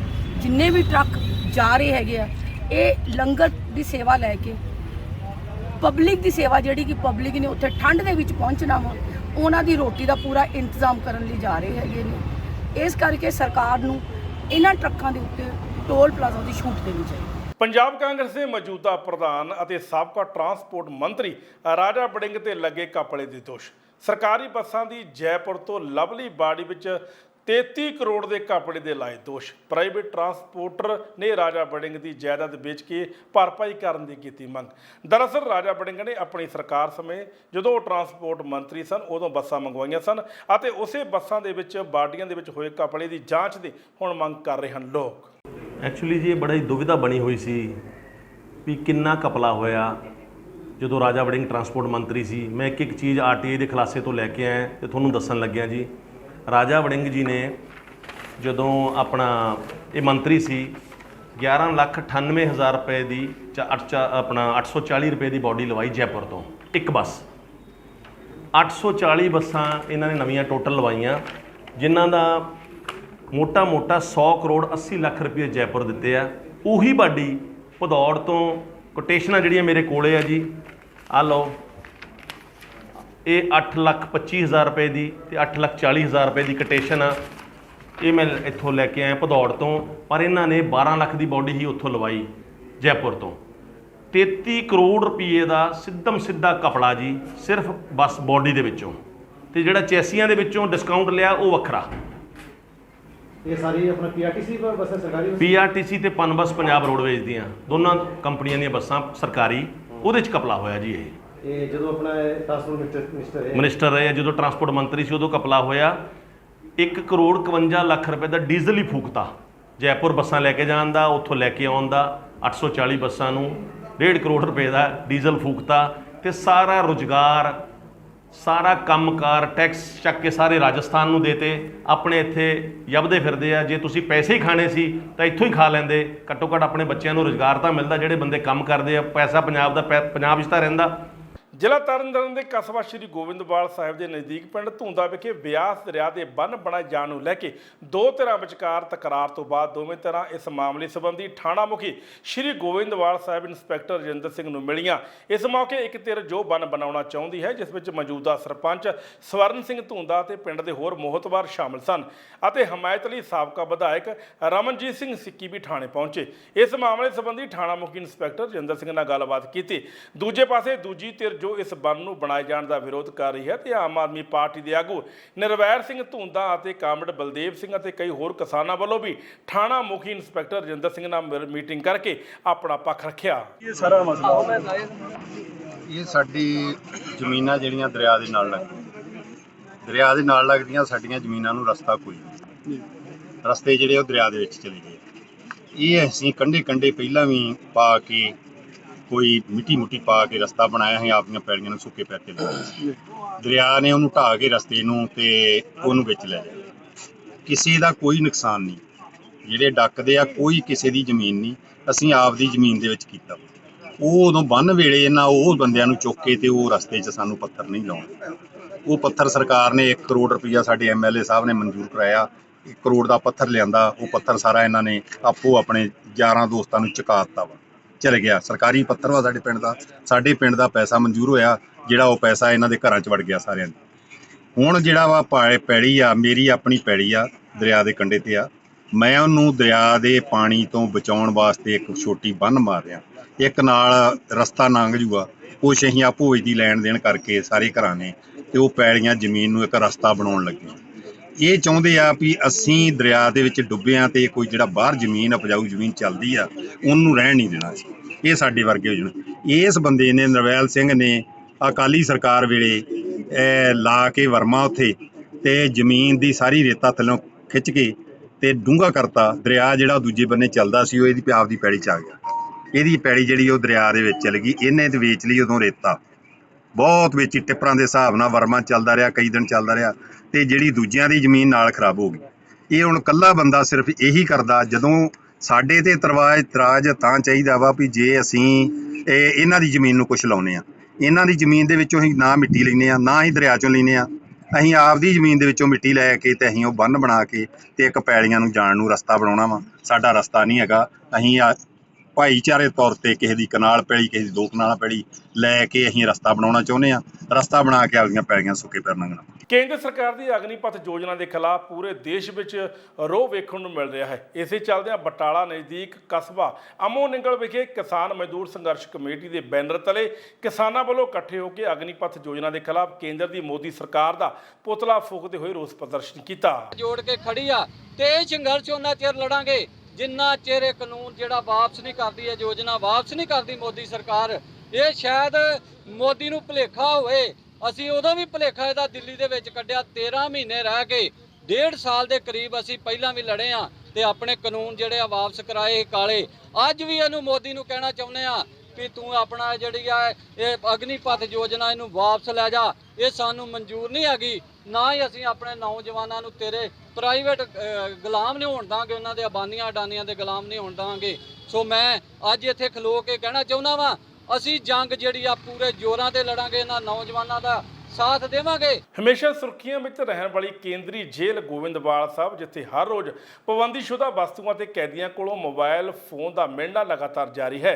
ਇੱਥੇ ਹੁਣ ਕੈਦੀਆਂ ਕੋਲੋਂ 12 ਮੋਬਾਈਲ, 11 ਸਿਮ ਕਾਰਡ, ਚਾਰਜਰ ਅਤੇ ਡਾਟਾ ਕੇਬਲਸ ਬਰਾਮਦ ਹੋਈਆਂ ਹਨ, ਜੋ ਕਿ ਜੇਲ੍ਹ ਪ੍ਰਸ਼ਾਸਨ ਲਈ ਇੱਕ ਵੱਡਾ ਸਵਾਲ ਹੈ। ਜ਼ਿਕਰਯੋਗ ਹੈ ਕਿ ਆਏ ਦਿਨ ਬਰਾਮਦ ਹੋ ਰਹੀਆਂ ਵਰਜਿਤ ਵਸਤੂਆਂ ਲਈ ਕੌਣ ਹੈ ਜ਼ਿੰਮੇਵਾਰ, ਕਿਸ ਰਸਤੇ ਇਹ ਪਹੁੰਚਦੀਆਂ ਹਨ ਜੇਲ੍ਹ ਵਿੱਚ। ਇਸ ਸੰਬੰਧੀ ਜਿਹੜੀ ਅਸੀਂ ਆਪਣਾ ਤੌਰ ਤੇ ਜਿਹੜੀ ਇੰਟੈਲੀਜੈਂਸ ਸਾਰੀ ਇਕੱਠੀ ਕਰ ਰਹੇ ਹਾਂ ਤੇ ਜਲਦ ਤੋਂ ਜਲਦ ਜਿਹੜੇ ਦੋਸ਼ੀ ਆ ਉਹਨਾਂ ਨੂੰ ਜਿਹੜਾ ਗ੍ਰਿਫਤਾਰ ਕਰਾਂਗੇ। ਇਹ ਕੁਛ ਮੁਲਾਜ਼ਮ ਹੈਗੇ ਆ ਜੇਲ੍ਹ ਦੇ ਅੰਦਰ ਜਿਹੜੇ ਸਪਲਾਈ ਕਰ ਰਹੇ ਆ, ਪਰ ਇਹਦੇ ਸੰਬੰਧੀ ਸਾਨੂੰ ਪੁਖਤਾ ਸਬੂਤ ਨਹੀਂ ਹੈਗੇ ਸਾਡੇ ਕੋਲ। ਅਸੀਂ ਇਸ ਸੰਬੰਧੀ ਜਿਹੜਾ ਐਵੀਡੈਂਸ ਇਕੱਠਾ ਕਰ ਰਹੇ ਹਾਂ ਤੇ ਜਿਹੜੇ 12 ਮੋਬਾਈਲ ਫੜੇ ਗਏ ਇਹਨਾਂ ਸੰਬੰਧੀ ਅੱਜ ਇਹਨਾਂ ਬੰਦਿਆਂ ਨੂੰ ਸ਼ਾਮਲ ਪੜਤਾਲ ਕੀਤਾ ਜਾਊਗਾ ਤੇ ਉਹਨਾਂ ਨੂੰ ਪੁੱਛਗਿੱਛ ਕੀਤੀ ਜਾਊਗੀ ਕਿ ਉਹਨਾਂ ਨੇ ਜਿਹੜੇ ਮੋਬਾਈਲ ਉਹਨਾਂ ਨੂੰ ਕਿਵੇਂ ਮਿਲੇ। ਪਿਛਲੀ ਕਾਂਗਰਸ ਸਰਕਾਰ ਵੱਲੋਂ ਪਿੰਡਾਂ ਦੇ ਵਿਕਾਸ ਲਈ ਜੋ ਪੈਸੇ ਦਿੱਤੇ ਗਏ ਸਨ, ਉਸ ਦੀਆਂ ਹੁਣ ਮੌਜੂਦਾ ਆਮ ਆਦਮੀ ਪਾਰਟੀ ਆਉਣ ਤੇ ਪੋਲਾਂ ਖੱਲਣੀਆਂ ਸ਼ੁਰੂ ਹੋ ਚੁੱਕੀਆਂ ਹਨ। ਮਾਮਲਾ ਬਟਾਲਾ ਦੇ ਪਿੰਡ ਅਮੋ ਨੰਗਲ ਦੇ ਸਾਹਮਣੇ ਆਇਆ, ਜਿੱਥੇ ਪਿੰਡ ਵਾਸੀਆਂ ਨੇ RTI ਦੇ ਜ਼ਰੀਏ ਆਪਣੀ ਪਿੰਡ ਦੀ ਗ੍ਰਾਂਟ ਕਿੰਨੀ ਆਈ ਅਤੇ ਕਿੰਨੇ ਪੈਸੇ ਪਿੰਡ ਦੇ ਵਿਕਾਸ ਲਈ ਖਰਚ ਕੀਤੇ ਗਏ ਉਸ ਦਾ ਚਿੱਠਾ ਮੰਗਵਾਇਆ, ਜਿਸ ਤੋਂ ਬਾਅਦ ਪਿੰਡ ਵਾਲੇ ਉਸ ਨੂੰ ਵੇਖ ਕੇ ਹੈਰਾਨ ਰਹਿ ਗਏ। ਜਿੰਨੀ ਗ੍ਰਾਂਟ ਪਿੰਡ ਨੂੰ ਆਈ ਹੈ ਉਸ ਦਾ ਸਿਰਫ 20% ਹੀ ਵਿਕਾਸ ਕੰਮਾਂ ਉੱਤੇ ਖਰਚ ਕੀਤਾ ਗਿਆ। ਪਿੰਡ ਵਾਲਿਆਂ ਦਾ ਆਰੋਪ ਹੈ ਕਿ ਪਿੰਡ ਦੇ ਕਾਂਗਰਸੀ ਸਰਪੰਚ ਨੇ ਮਨਰੇਗਾ ਦੇ ਸੈਕਟਰੀ ਨਾਲ ਮਿਲ ਕੇ ਘਪਲਾ ਕੀਤਾ ਤੇ ਦੂਜੇ ਪਾਸੇ ਸਰਪੰਚ ਅਤੇ ਸੈਕਟਰੀ ਨੇ ਆਪਣੇ ਉੱਤੇ ਲੱਗੇ ਆਰੋਪਾਂ ਨੂੰ ਸਿਰੇ ਤੋਂ ਨਕਾਰ ਦਿੱਤਾ। RTI ਸਾਡਾ ਪਿੰਡ ਅਮੋ ਨੰਗਲਾ ਜੀ, ਜ਼ਿਲ੍ਹਾ ਗੁਰਦਾਸਪੁਰ, ਬਲਾਕ ਬਟਾਲਾ, ਹਲਕਾ ਸ੍ਰੀ ਹਰਗੋਬਿੰਦਪੁਰ ਦਾ ਪਿੰਡ ਅਮੋ ਨੰਗਲਾ ਜੀ। ਤੇ ਸਾਡੇ ਨਾ ਜੀ ਜਿਹੜੇ ਮੌਜੂਦਾ ਸਰਪੰਚ ਕਾਂਗਰਸੀ ਸਰਪੰਚ ਆ ਜੀ ਮਲਕੀਤ ਕੌਰ ਜੀ, ਤੇ ਜਿਹੜੇ ਹੈਗੇ ਆ ਵੀ ਹਰਿੰਦਰ ਵੀਰ ਪੰਚਾਇਤ ਸੈਕਟਰੀ, ਤੇ ਮਨਰੇਗਾ ਦੇ ਸੈਕਟਰੀ ਇਕਬਾਲ ਸਿੰਘ ਆ ਜੀ। ਇਹਨਾਂ ਨੇ ਤਿੰਨਾਂ ਨੇ ਰਲ ਕੇ ਸਾਡੇ ਪਿੰਡ ਦੇ ਵਿੱਚ ਤਗੜੀ ਕਰਪਸ਼ਨ ਕੀਤੀ, ਤਗੜੇ ਪੈਸੇ ਖਾਦੇ। ਸਾਡੇ ਪਿੰਡ ਦੇ ਵਿੱਚ ਟੋਟਲ ਮਤਲਬ 50 ਤੋਂ 60 ਲੱਖ ਦੇ ਵਿੱਚ ਪੈਸੇ ਆਏ ਚੁੱਕੇ ਜੀ, ਮਨਰੇਗਾ ਦੇ ਤੇ ਗ੍ਰਾਂਟ ਦੇ ਵੀ ਪਾ ਗਏ। ਪਰ ਲੱਗੇ ਤੁਹਾਡੇ ਸਾਹਮਣੇ ਆ ਜੀ, ਆ ਪਾਰਕ ਦਾ ਹਾਲ, ਛੱਪੜ ਦਾ ਹਾਲ, 550 ਬੂਟਾ ਲੱਗਾ, ਉਹਦਾ ਬੂਟਾ ਵੇਖ ਲਓ ਇੱਕ ਵੀ ਨਹੀਂ ਦਿਖ ਰਿਹਾ। ਸੋ ਇਦਾਂ ਤਰ੍ਹਾਂ ਦੇ ਪੈਸੇ ਬਹੁਤ ਆਏ ਆ ਪਰ ਲਾਏ ਕੁਝ ਨਹੀਂ ਜੀ। ਤੇ ਜਦੋਂ ਇਹਨਾਂ ਦੀ RTI ਪਾ ਕੇ ਅਸੀਂ ਸਾਰਾ ਕੁਝ ਮਤਲਬ ਕਢਾ ਕੇ ਤੇ ਇਹਨਾਂ ਦੀ ਇਨਕੁਆਇਰੀ ਵਾਸਤੇ ਜਦੋਂ ਆਪਾਂ DDPO ਸਾਹਿਬ ਨੂੰ ਤੇ ADC ਸਾਹਿਬ ਨੂੰ ਕਾਗਜ਼ ਆਪਣੇ ਸਾਰੇ ਸੌਂਪੇ, ਇਹਨਾਂ ਨੂੰ ਪਤਾ ਲੱਗਾ ਤੇ ਇਹਨਾਂ ਨੇ ਬਾਅਦ ਵਿੱਚ ਜਿਹੜੇ ਇਕਬਾਲ ਸਿੰਘ ਦੇ ਥਰੂ ਗੱਲਬਾਤ ਵੀ ਸਾਡੇ ਨਾਲ ਕਰਨੀ ਚਾਹੀ। ਇਕਬਾਲ ਸਿੰਘ ਨੇ ਕਿਹਾ ਵੀ ਸਾਡੇ ਕੋਲ ਮਤਲਬ ਤੁਸੀਂ 2-3 ਲੱਖ ਰੁਪਇਆ ਲਾਲਚ ਸਾਨੂੰ ਦਿੱਤਾ ਵੀ ਬਹਿ ਜਾਓ ਕੰਪਰੋਮਾਈਜ਼ ਕਰ ਲਈਏ, ਪਰ ਆਪਣੇ ਨਹੀਂ ਮਿਲੇ, ਆਪਾਂ ਨਹੀਂ ਮੰਨੇ। ਫਿਰ ਸਾਨੂੰ ਇਹ ਵੀ ਕਿਹਾ ਜੇ ਹੋਰ ਵੀ ਗੁੰਜਾਇਸ਼ ਆ ਵੀ ਉਹ ਵੀ ਕੱਢ ਦਿੰਦੇ ਆ, ਤੇ ਜੇ ਸਾਡੇ ਸੱਜਣ ਬੇਲੀ ਸਾਂਝੇ ਸੀਗੇ ਉਹਨਾਂ ਨੂੰ ਵੀ ਸਾਡੇ ਕੋਲ ਘੱਲਦੇ ਰਹੇ, ਆਪਸ ਵਿੱਚ ਕੰਪਰੋਮਾਈਜ਼ ਕਰ ਲਈਏ, ਨਾ ਇਨਕੁਆਇਰੀ ਕਰਾਈਏ। ਤੇ ਸਰਪੰਚ ਸਾਹਿਬ ਖੁਦ ਵੀ ਗਏ, ਸਰਪੰਚ ਜਿਹੜੇ ਮਲਕੀਤ ਕੌਰ ਆ ਉਹਨਾਂ ਦਾ ਆਦਮੀ ਆਪਣੇ ਸਾਬਕਾ ਸਰਪੰਚ ਅਜੀਤ ਸਿੰਘ ਤੇ ਲੰਬੜਦਾਰ ਆਪਣੇ ਲੱਖਾ ਸਿੰਘ, ਇਹ ਦੋਵੇਂ ਜਾਣੇ ਸਾਡੇ ਘਰ ਵੀ ਗਏ ਜੀ। ਜਾ ਕੇ ਇਹਨਾਂ ਘਰ ਵੀ ਸਾਨੂੰ ਆਖਿਆ ਵੀ ਨਾ ਕਰੋ, ਇਦਾਂ ਬਹਿ ਜਾਓ, ਵੀ ਪਿੰਡ ਵਸ ਦੀ ਗੱਲ ਆ। ਤੇ ਪਰ ਅਸੀਂ ਕਿਹਾ ਵੀ ਜੇ ਪਿੰਡ ਵਸ ਦੀ ਗੱਲ ਆ, ਪਿੰਡ ਦੇ ਵਿੱਚ ਇੰਨਾ ਪੈਸਾ ਆਇਆ, ਪਿੰਡ ਦੇ ਸਾਡਾ ਜ਼ਮੀਰ ਇਜਾਜ਼ਤ ਨਹੀਂ ਦਿੰਦਾ ਵੀ ਤੁਸੀਂ ਸਾਰਾ ਖਾ ਜਾਓ, ਤੇ ਪਿੰਡ ਦਾ ਹਾਲ ਵੇਖ ਲਓ ਜੀ, ਬੰਜਰ ਬਣਿਆ ਪਿਆ, ਕਾਗਜ਼ੀ ਪੱਤਰੀ ਇਹਨਾਂ ਸਾਡੇ ਪਿੰਡ ਨੂੰ ਸਿੰਗਾਪੁਰ ਬਣਾਇਆ, ਤੇ ਇਹ ਵੇਖ ਲਓ ਜੀ ਇਹਦਾ ਜੜ ਮਾੜਾ ਹਾਲ ਪਿਆ। ਰੂਪ ਲਾ ਰਹੇ ਆ ਨਾ, ਮੇਰੇ ਨਾਲ ਇਹਨਾਂ ਇਲੈਕਸ਼ਨ ਲੜੀ ਹੈ, ਐਰਕੀ ਇੱਕ ਨੇ ਲੜੀ ਆ, ਇੱਕ ਨੇ ਪਿਛਲੀ ਵਾਰ ਟਾਈਮ ਤੇ ਲੜੀ ਸੀ, ਦੋਵੇਂ ਮੈਥੋਂ ਹਰੇ ਆ। ਉਹ ਸਿਰਫ ਖਾਰ ਖਾਂਦੇ ਆ। ਇਸ ਵਕਤ ਮੇਰੀਆਂ 14 ਗਲੀਆਂ ਮਤਲਬ ਮੈਂ ਬਣਾਈਆਂ ਵਾ। ਆਹ ਕਿਹੜੀ ਹੁਣ ਗਲੀ ਬਣ ਰਹੀ ਹੈ 40,000 ਇਕੱਲੀ ਟਾਈਲ ਵਿੱਚ ਇਹਦੇ 'ਚ ਲੱਗੀ ਆ। ਤੇ ਕੇ ਇਹ ਤੁਸੀਂ ਆਪ ਜਾ ਕੇ ਹੁਣੇ ਮੈਂ ਨਾਲ ਜਾ ਕੇ ਤੁਹਾਨੂੰ ਵਿਖਾ ਸਕਦਾ ਸਾਰਾ ਵਿਕਾਸ ਕਿੰਨਾ ਹੋਇਆ। ਸਾਰਾ 30-32 ਲੱਖ ਦੇ ਲਾਗੇ ਰੁਪਈਆ ਮਿਲਿਆ ਵਾ, ਤੇ ਜਾ ਕੇ ਤੁਸੀਂ ਦੇਖ ਸਕਦੇ ਵੀ ਕਿੰਨਾ ਮਿਲਾਇਆ। ਪੰਜਾਬ ਵਿੱਚ ਅਮਨ ਅਤੇ ਕਾਨੂੰਨ ਦੀ ਹਾਲਤ ਬੁਰੀ ਤਰ੍ਹਾਂ ਨਾਲ ਚਰਮਰਾ ਗਈ ਹੈ। ਹਰ ਰੋਜ਼ ਕਤਲ ਹੋ ਰਹੇ ਹਨ, ਨਸ਼ੇ ਨਾਲ ਨੌਜਵਾਨ ਮਰ ਰਹੇ ਹਨ। ਇਹਨਾਂ ਗੱਲਾਂ ਦਾ ਪ੍ਰਗਟਾਵਾ ਕਾਂਗਰਸ ਪਾਰਟੀ ਦੇ ਸੀਨੀਅਰ ਨੇਤਾ ਸੁਖਜਿੰਦਰ ਸਿੰਘ ਰੰਧਾਵਾ ਨੇ ਕੀਤਾ। ਰੰਧਾਵਾ ਪੰਜਾਬ ਸਰਕਾਰ ਦੇ ਬਜਟ ਤੇ ਵੀ ਬੋਲਦੇ ਹੋਏ ਨਜ਼ਰ ਆਏ। ਅੱਗੇ ਆਉਣਗੇ ਤਾਂ ਤੁਹਾਨੂੰ ਦੱਸਾਂਗੇ, ਕਿਉਂਕਿ ਲਾਈਵ ਚ ਲਾਇਆ, ਬਾਅਦ ਤੁਸੀਂ ਟੈਲੀਕਾਸਟ ਜ਼ਰੂਰ ਕਰਿਓ। ਪੰਜਾਬ ਦੀ ਲਾਅ ਐਂਡ ਆਰਡਰ ਵਿਵਸਥਾ, ਜਿਹੜੀ ਲਾਅ ਐਂਡ ਆਰਡਰ ਦੀ ਵਿਵਸਥਾ ਦੀ ਗੱਲ ਹੈ ਕਿ ਮੈਨੂੰ ਹੁਣੇ ਬਾਹਰ ਵੀ ਉਹਨਾਂ ਨੇ ਪੁੱਛਿਆ ਕਿ ਜੀ ਪਿਛਲੀ ਸਰਕਾਰ ਦੀ ਦੇਣ ਆ, ਤਾਂ ਮੈਂ ਪੁੱਛਣਾ ਚਾਹੁੰਦਾ ਕਿ ਜਿਹੜਾ ਸਿੱਧੂ ਮੂਸੇਵਾਲੇ ਤੋਂ ਬਾਅਦ ਜਿਹੜਾ ਇੰਨਾ ਹੌਟ ਇਸ਼ੂ ਆਇਆ, ਤੇ ਉਹ ਤੇ ਸਾਰਾ ਕੁਝ ਤਿਹਾੜ ਜੇਲ੍ਹ ਦੇ ਵਿੱਚੋਂ ਲਾਰੈਂਸ ਬਿਸ਼ਨੋਈ ਔਰ ਉਹਨੇ ਮੰਨਿਆ ਕਿ ਮੈਂ ਉੱਥੇ ਬੈਠ ਕੇ ਇਹ ਸਾਰਾ ਕੁਝ ਕੀਤਾ, ਤੇ ਇਹ ਜੇਲ੍ਹ ਦੇ ਵਿੱਚ ਬੈਠ ਕੇ ਹੋਇਆ। ਤੇ ਪਿਛਲੀ ਸਰਕਾਰ ਦੀ ਇਹਦੇ 'ਤੇ ਕੀ ਦੇਣੇ? ਪਿਛਲੀ ਸਰਕਾਰ ਦੇ ਟਾਈਮ ਤੇ ਵੀ ਉਹ ਉੱਥੇ ਹੀ ਦਿੱਲੀ ਵਾਲੀ ਜੇਲ੍ਹ 'ਚ ਬੰਦ ਸੀ, ਡਿਊਰਿੰਗ ਇਲੈਕਸ਼ਨ ਨੇ ਉੱਥੇ ਬੰਦ ਸੀ। ਤੇ ਇਹਦਾ ਮਤਲਬ ਕਿ ਜਿਹੜੇ 2-3 ਗੈਂਗਸਟਰ ਉੱਥੇ ਬੰਦ ਨੇ। ਔਰ ਮੈਂ ਪਹਿਲਾਂ ਵੀ ਤੁਹਾਡੇ ਰਾਹੀਂ ਕਈ ਵਾਰ ਕਹਿ ਚੁੱਕਾ ਕਿ ਮੈਂ ਆਪ ਕਹਿੰਦਾ ਰਿਹਾ ਕਿ ਇਹਨਾਂ ਦੇ ਮੋਬਾਈਲ ਬੰਦ ਕਰੋ ਅੰਦਰੋਂ ਜੇਲ੍ਹ ਦੇ ਵਿੱਚੋਂ, ਮੇਰੇ ਨਾਲ ਬੈਠ ਕੇ ਗੱਲ ਕਰ ਲੈ। ਮੈਂ ਇਹਨਾਂ ਨੂੰ ਕਿਹਾ VK ਬਾਬਰਾ ਨੂੰ, ਮੈਂ ਡਿਊਰਿੰਗ ਇਲੈਕਸ਼ਨ ਮੈਂ 3-4 ਵਾਰੀ ਕਿਹਾ, ਔਰ ਬਿਫੋਰ ਇਲੈਕਸ਼ਨ ਵੀ ਮੈਂ ਕਿਹਾ ਜਦੋਂ ਸਾਡਾ ਹੈਗਾ ਸੀ, ਮੈਂ ਉਹ ਗੱਲ ਕਿਉਂ ਨਹੀਂ ਕਰਦੇ ਤੁਸੀਂ ਉਹਨਾਂ ਦੇ ਨਾਲ? ਤੁਹਾਡੇ ਜਿਹੜੇ ਏਜੰਸੀਆਂ ਪ੍ਰੋਵਾਈਡ ਕਰਦੀਆਂ, ਮੈਨੂੰ ਨਹੀਂ ਪਤਾ ਕੌਣ ਪ੍ਰੋਵਾਈਡ ਕਰਦੀਆਂ ਨੇ, ਏਜੰਸੀਆਂ ਪ੍ਰੋਵਾਈਡ ਕਿਉਂ ਕਰਦੀਆਂ ਨੇ। ਅੰਦਰ ਜਿਹੜੇ ਜੇਲ੍ਹ ਡਿਪਾਰਟਮੈਂਟ, ਇੱਥੇ ਜਿਹੜੀ ਲਾਰੈਂਸ ਬਿਸ਼ਨੋਈ ਦੀ ਜਿਹੜੀ ਪੁੱਛਤਾਛ ਦੀ ਇਹ ਹੋਣੀ ਚਾਹੀਦੀ ਹੈ। NIA ਵਾਲਿਆਂ ਨੂੰ ਇਹ ਪੁੱਛਣਾ ਚਾਹੀਦਾ ਕਿ ਤੈਨੂੰ ਅੰਦਰ ਮੋਬਾਈਲ ਦਿੱਤਾ ਕਿੰਨੇ? ਜੇਲ੍ਹ ਡਿਪਾਰਟਮੈਂਟ 'ਚ ਏਜੰਸੀਆਂ ਨਹੀਂ ਦਿੰਦੀਆਂ। ਜੇਲ੍ਹ ਡਿਪਾਰਟਮੈਂਟ 'ਤੇ ਜੇ ਤੇ ਇਹੋ ਜਿਹੇ ਏਡੇ ਵੱਡੇ ਜਿਹਨੂੰ ਹਾਈ ਸਿਕਿਉਰਿਟੀ ਜ਼ੋਨ 'ਚ ਰੱਖਿਆ ਹੁੰਦਾ, ਇੱਕ ਡਬਲ ਹਾਈ ਸਿਕਿਉਰਿਟੀ ਜ਼ੋਨ ਹੁੰਦਾ, ਉਹਦੇ 'ਚ ਇਹੋ ਜਿਹੇ ਬੰਦੇ ਰੱਖੇ ਜਾਂਦੇ ਆ ਜਿੱਥੇ ਮੋਬਾਈਲ ਪ੍ਰੋਵਾਈਡ ਕਰਨਾ ਬਹੁਤ ਔਖਾ ਹੁੰਦਾ। ਔਰ ਇਹਦਾ ਉੱਥੋਂ ਦੇ DGP ਨੂੰ, ਇਹਨਾਂ ਨੂੰ ਸਾਰਿਆਂ ਨੂੰ ਜਵਾਬ ਦੇਣਾ ਪਏਗਾ ਕਿ ਇਹਨੂੰ ਕਿਸ ਬੰਦੇ ਨੇ ਲਾਰੈਂਸ ਬਿਸ਼ਨੋਈ ਨੂੰ ਉੱਥੇ ਮੋਬਾਈਲ ਪ੍ਰੋਵਾਈਡ ਕਰਵਾਇਆ। ਔਰ ਮੋਬਾਈਲ ਦੇ ਉੱਤੋਂ ਜਿਹੜੀ WhatsApp ਕਾਲਸ ਜਾਂ ਬਾਹਰਲੀਆਂ ਕਾਲਸ ਜਾਂ ਉੱਥੇ ਜਿਹੜੇ ਉਹਨੇ, ਸਭ ਤੋਂ ਵੱਡੀ ਗੱਲ ਇਹ ਹੈ ਕਿ ਜਿਹੜੇ ਵੈਪਨਸ ਪ੍ਰੋਵਾਈਡ ਕਰਵਾਉਣੇ ਅੰਦਰੋਂ ਜੇਲ੍ਹ ਦਿਓ, ਇਹ ਬੜੀ ਵੱਡੀ ਨੈਸ਼ਨਲ ਸਿਕਿਉਰਿਟੀ ਨੂੰ ਥ੍ਰੈਟ ਹੈ ਕਿ ਦਿੱਲੀ ਦੀ ਜੇਲ੍ਹ ਦੇ ਵਿੱਚ ਜਾਂਚ ਹੋਣੀ ਚਾਹੀਦੀ ਹੈ ਨੈਸ਼ਨਲ ਏਜੰਸੀ ਤੋਂ। ਮੈਂ ਹੁਣ ਅੰਗਰੇਜ਼ੀ 'ਚ ਬੋਲਾਂ। ਪਾਰਟੀ ਨੇ ਟਵੀਟ ਕਰਿਆ ਹਰਿਆਣੇ ਤੋਂ ਕਿ ਸਿੱਧੂ ਮੂਸੇਵਾਲੇ ਦੇ ਗਾਣੇ ਤੇ ਬੈਨ ਲੱਗਣਾ ਚਾਹੀਦਾ, ਇਨਵੈਸਟੀਗੇਟ ਹੋਣਾ ਚਾਹੀਦਾ। ਵੇਖੋ ਗੱਲ ਸੁਣੋ, ਜਿਹੜੀ ਸਾਡਾ ਕਾਂਗਰਸ ਦਾ ਜਿਹੜਾ ਜੋ ਸਟੈਂਡ ਸੀਗਾ ਅੰਦਰ ਵਾਟਰ ਟਰਮੀਨੇਸ਼ਨ ਐਕਟ ਅਸੀਂ ਲੈ ਕੇ ਆਏ ਸੀ ਕਿ ਪੰਜਾਬ ਕੋਲ ਇੱਕ ਨਹੀਂ, ਇਹ ਜਿਹੜੇ ਰਾਈਟਰ ਹੁੰਦੇ ਨੇ ਇਹਨਾਂ ਦੇ ਆਪਣੀਆਂ ਭਾਵਨਾਵਾਂ ਹੁੰਦੀਆਂ ਨੇ। ਰਾਈਟਰ ਦੀ ਕਲਮ ਨੂੰ ਕਦੀ ਕੋਈ ਨਹੀਂ ਰੋਕ ਸਕਦਾ। ਕੇਂਦਰ ਸਰਕਾਰ ਵੱਲੋਂ ਅਗਨੀਪਥ ਯੋਜਨਾ ਦਾ ਆਗਾਜ਼ ਕੀਤਾ ਗਿਆ ਸੀ, ਜਿਸ ਨੂੰ ਲੈ ਕੇ ਨੌਜਵਾਨਾਂ ਵਿੱਚ ਭਾਰੀ ਰੋਸ ਪਾਇਆ ਗਿਆ ਅਤੇ ਦੇਸ਼ ਦੇ ਅਲੱਗ-ਅਲੱਗ ਹਿੱਸਿਆਂ ਵਿੱਚ ਰੋਸ ਪ੍ਰਦਰਸ਼ਨ ਕੀਤੇ ਜਾ ਰਹੇ ਹਨ। ਸਰਕਾਰੀ ਜਾਇਦਾਦ ਦਾ ਨੁਕਸਾਨ ਵੀ ਕੀਤਾ ਜਾ ਰਿਹਾ ਹੈ। ਅਗਨੀਪਥ ਯੋਜਨਾ ਨੂੰ ਲੈ ਕੇ ਪਿਛਲੇ ਦਿਨੀ ਕਿਸਾਨਾਂ ਦੀਆਂ 22 ਜਥੇਬੰਦੀਆਂ ਵੱਲੋਂ ਇੱਕ ਮੀਟਿੰਗ ਕਰ ਅਗਨੀਪਥ ਯੋਜਨਾ ਦਾ ਬਹਿਸ਼ਕਾਰ ਕਰਨ ਦੀ ਗੱਲ ਕੀਤੀ ਗਈ ਸੀ, ਤਾਂ ਕੇਂਦਰ ਸਰਕਾਰ ਨੇ ਇਸ ਯੋਜਨਾ ਨੂੰ ਰੱਦ ਕਰਨ ਦੀ ਗੱਲ ਵੀ ਕਹੀ ਸੀ। ਕਿਸਾਨ ਆਗੂਆਂ ਵੱਲੋਂ ਇਹ ਵੀ ਗੱਲ ਕਹੀ ਗਈ ਕਿ ਉਹ 24 ਤਰੀਕ ਨੂੰ ਦੇਸ਼ ਦੇ SDF ਦੇ DC ਦਫ਼ਤਰਾਂ ਦੇ ਬਾਹਰ ਧਰਨਾ ਪ੍ਰਦਰਸ਼ਨ ਕਰਨਗੇ ਤੇ ਰਾਸ਼ਟਰਪਤੀ ਦੇ ਨਾਮ ਇੱਕ ਮੰਗ ਪੱਤਰ ਵੀ ਦੇਣਗੇ।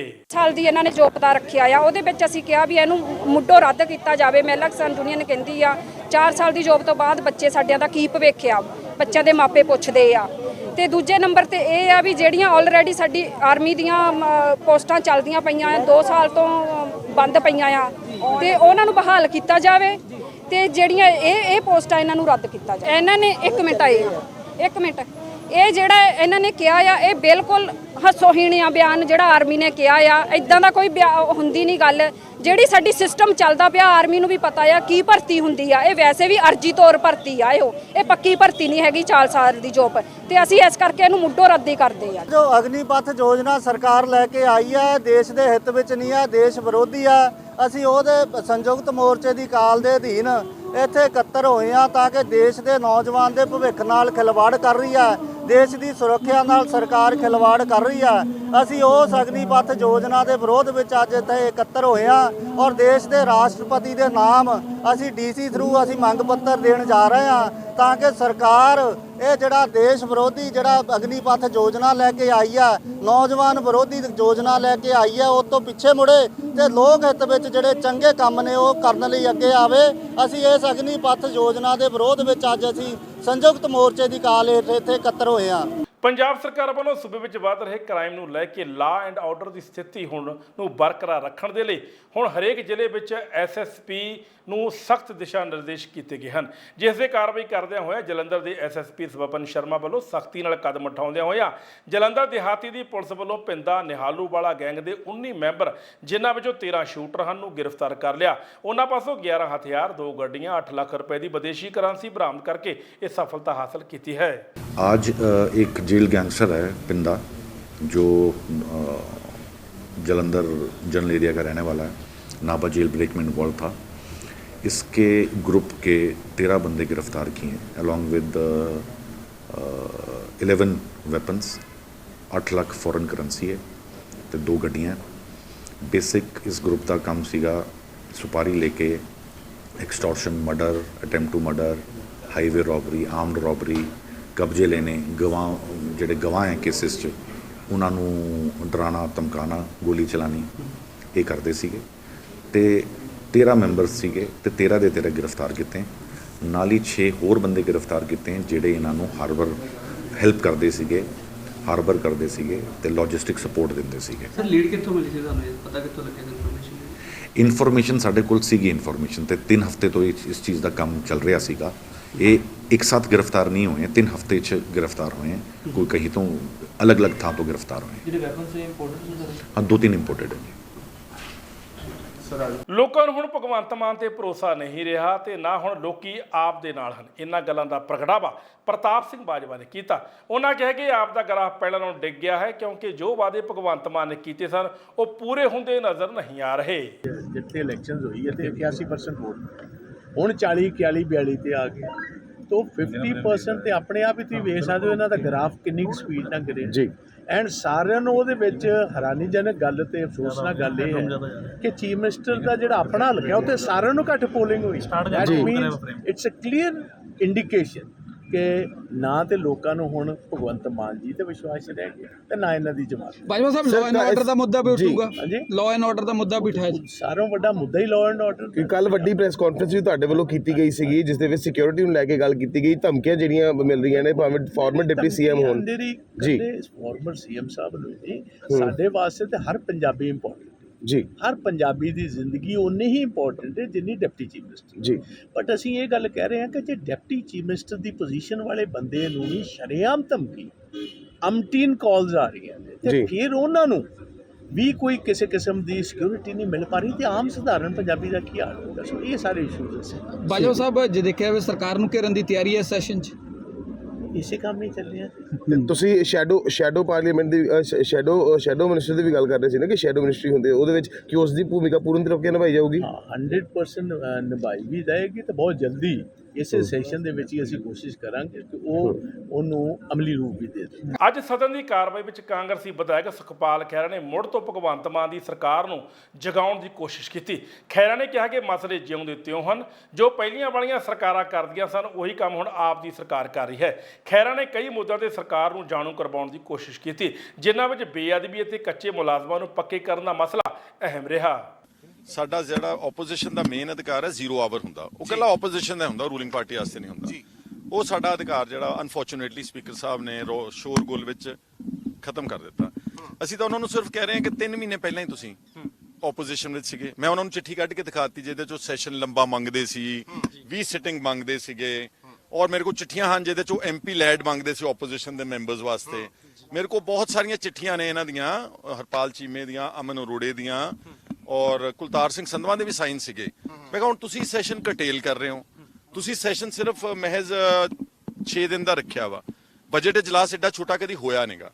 ਇਸ ਲਈ ਇਹ ਜਿਹੜਾ 0 ਆਵਰ ਦਾ ਸੀਗਾ, ਇੱਕ ਤਾਂ ਪਹਿਲਾ ਨੁਕਸਾਨ ਉਹ ਕੀਤਾ, ਦੂਸਰਾ ਬਹਿਸ ਜਿਹੜੀ ਸੀ ਉਹ ਸਾਜ਼ਗਾਰ ਹੋ ਰਹੀ ਹੈ, ਕੋਈ ਏਡੀ ਲੰਬੀ ਚੌੜੀ ਗੱਲ ਨਹੀਂ। ਮੈਨੂੰ ਜਦੋਂ ਮੌਕਾ ਮਿਲਿਆ ਮੈਂ ਜਿਹੜੇ ਇੰਪੋਰਟੈਂਟ ਇਸ਼ੂਜ਼ ਹੈ ਪੰਜਾਬ ਯੂਨੀਵਰਸਿਟੀ ਦੀ, ਜਿਹੜਾ ਸੈਫਰਨਾਈਜੇਸ਼ਨ ਕਰਨ ਦੀ ਕੋਸ਼ਿਸ਼ ਕਰ ਰਹੀ ਸਰਕਾਰ, ਜੋ ਸਾਡੇ ਤੇ ਡਾਕਾ ਮਾਰਿਆ ਸਾਡੇ ਯੂਨੀਵਰਸਿਟੀ, ਕਿਉਂਕਿ ਸਾਡੀ ਪ੍ਰੀਮੀਅਰ ਇੰਸਟੀਟਿਊਸ਼ਨ ਹੈ। ਪਹਿਲਾਂ BBM ਤੇ ਹਕੂਕ ਤੇ ਡਾਕਾ, ਫਿਰ ਉਸ ਤੋਂ ਬਾਅਦ BSF ਦਾ ਦਾਇਰਾ ਵਧਾਇਆ, ਔਰ ਫਿਰ ਉਸ ਤੋਂ ਬਾਅਦ ਚੰਡੀਗੜ੍ਹ ਦੀ ਜਿਹੜੀ EMPLOYEES ਦੀ ਸੀਗਾ ਉਹ ਇੱਕ ਤਰਫਾ ਨੋਟੀਫਿਕੇਸ਼ਨ ਕਰਕੇ BJP ਨੇ ਉਹਨਾਂ ਨੂੰ ਟੇਕ ਓਵਰ ਕਰ ਰਿਹਾ। ਇਹ ਸਾਰੀਆਂ ਗੱਲਾਂ, ਔਰ ਹੁਣ ਪੰਜਾਬ ਯੂਨੀਵਰਸਿਟੀ, ਔਰ ਬੱਚੇ ਲੜ ਰਹੇ ਨੇ। ਮੈਂ ਉਹ ਸੱਤ ਜਿਹੜੀ ਸਾਡੀ ਇੱਕ ਆਰਗੇਨਾਈਜੇਸ਼ਨ ਹੈ ਉਹਦਾ ਤੇ ਲਲਕਾਰ ਦਾ ਵੇਰਵਾ ਦੇ ਕੇ ਕਿਹਾ ਕਿ ਸਾਰੀਆਂ ਪਾਰਟੀਆਂ ਨੂੰ ਇਕੱਠੇ ਹੋ ਕੇ ਇਸ ਮਸਲੇ ਦੇ ਉੱਤੇ ਪੂਰਾ ਠੋਕਵਾਂ ਜਵਾਬ BJP ਦੀ ਕੇਂਦਰ ਸਰਕਾਰ ਨੂੰ ਯੂਨੀਵਰਸਿਟੀ ਤੇ ਦੇਣਾ ਚਾਹੀਦਾ। ਦੂਸਰਾ ਮੱਤੇਵਾੜਾ ਦਾ ਜੰਗਲ, ਜੋ ਲੁਧਿਆਣੇ ਦਾ ਇੱਕ ਸਾਰੇ ਜਿੰਨੇ ਵੀ ਐਕਟਿਵਿਸਟ ਨੇ এনवायरमेंट ਦੇ, ਉਹ ਬੜੇ ਚਿੰਤਿਤ ਨੇ ਕਿ ਸਾਡਾ ਜਿਹੜਾ ਸਤਲੁਜ ਦਰਿਆ ਦੇ ਕੰਢੇ ਦੇ ਉੱਤੇ ਅਗਰ ਉੱਥੇ ਟੈਕਸਟਾਈਲ ਪਾਰਕ ਜਾਂ ਇੰਡਸਟਰੀਅਲ ਪਾਰਕ ਬਣੇਗਾ, ਸਾਰਾ ਦਰਿਆ ਪ੍ਰਦੂਸ਼ਿਤ ਹੋਊਗਾ, ਜ਼ਮੀਨ ਪ੍ਰਦੂਸ਼ਿਤ ਹੋਊਗੀ, ਪਾਣੀ ਥੱਲੜਾ ਖਰਾਬ ਹੋਊਗਾ। ਔਰ ਪਿਛਲੀਆਂ ਸਰਕਾਰਾਂ ਵੇਲੇ ਆਪੋਜੀਸ਼ਨ ਆਮ ਆਦਮੀ ਪਾਰਟੀ ਉੱਥੇ ਜਾਂਦੇ ਰਹੇ ਨੇ ਆਪ। ਤਾਂ ਮੈਂ ਉਹਨਾਂ ਨੂੰ ਕਿਹਾ ਕਿ ਚੀਫ ਮਿਨਿਸਟਰ ਸਾਹਿਬ ਨੂੰ ਇਹ ਗੱਲ ਨੂੰ ਕਨਵਿੰਸ ਕਰੋ ਕਿ ਉਹ ਇੰਡਸਟਰੀਅਲ ਪਾਰਕ ਨੂੰ ਮੱਤੇਵਾੜਾ ਤੇ ਸਿੱਖੋਵਾਲ ਪਿੰਡ ਹੈ, 400 ਏਕੜ ਜ਼ਮੀਨ ਉਹਨਾਂ ਦੀ ਧੱਕੇ ਨਾਲ ਅਕਵਾਇਰ ਕੀਤੀ ਆ, ਉਹ ਸਾਰੇ ਆਈਡੀਆ ਨੂੰ ਡ੍ਰੌਪ ਕਰ ਦਿਓ। ਕਿਉਂਕਿ ਜੇ ਆਪਾਂ ਕਹਿੰਦੇ ਕਿ ਬਦਲਾਵ ਤਾਂ ਫਿਰ ਇਸੇ ਤਰੀਕੇ ਨਾਲ ਆਵੇਗਾ ਨਾ। ਜੇ ਆਪਾਂ ਪੁਰਾਣੀਆਂ ਸਰਕਾਰਾਂ ਦੇ ਤਰਜ਼ ਤੇ ਚੱਲਦੇ ਹੋਏ ਅਸੀਂ ਇਹੀ ਗੱਲਾਂ ਕਰੀ ਚੱਲਾਂਗੇ ਜਿਹੜੀਆਂ ਪੁਰਾਣੀਆਂ ਗਲਤੀਆਂ, ਤੇ ਫਿਰ ਬਦਲਾਵ ਹੋਏਗਾ ਨਹੀਂਗਾ।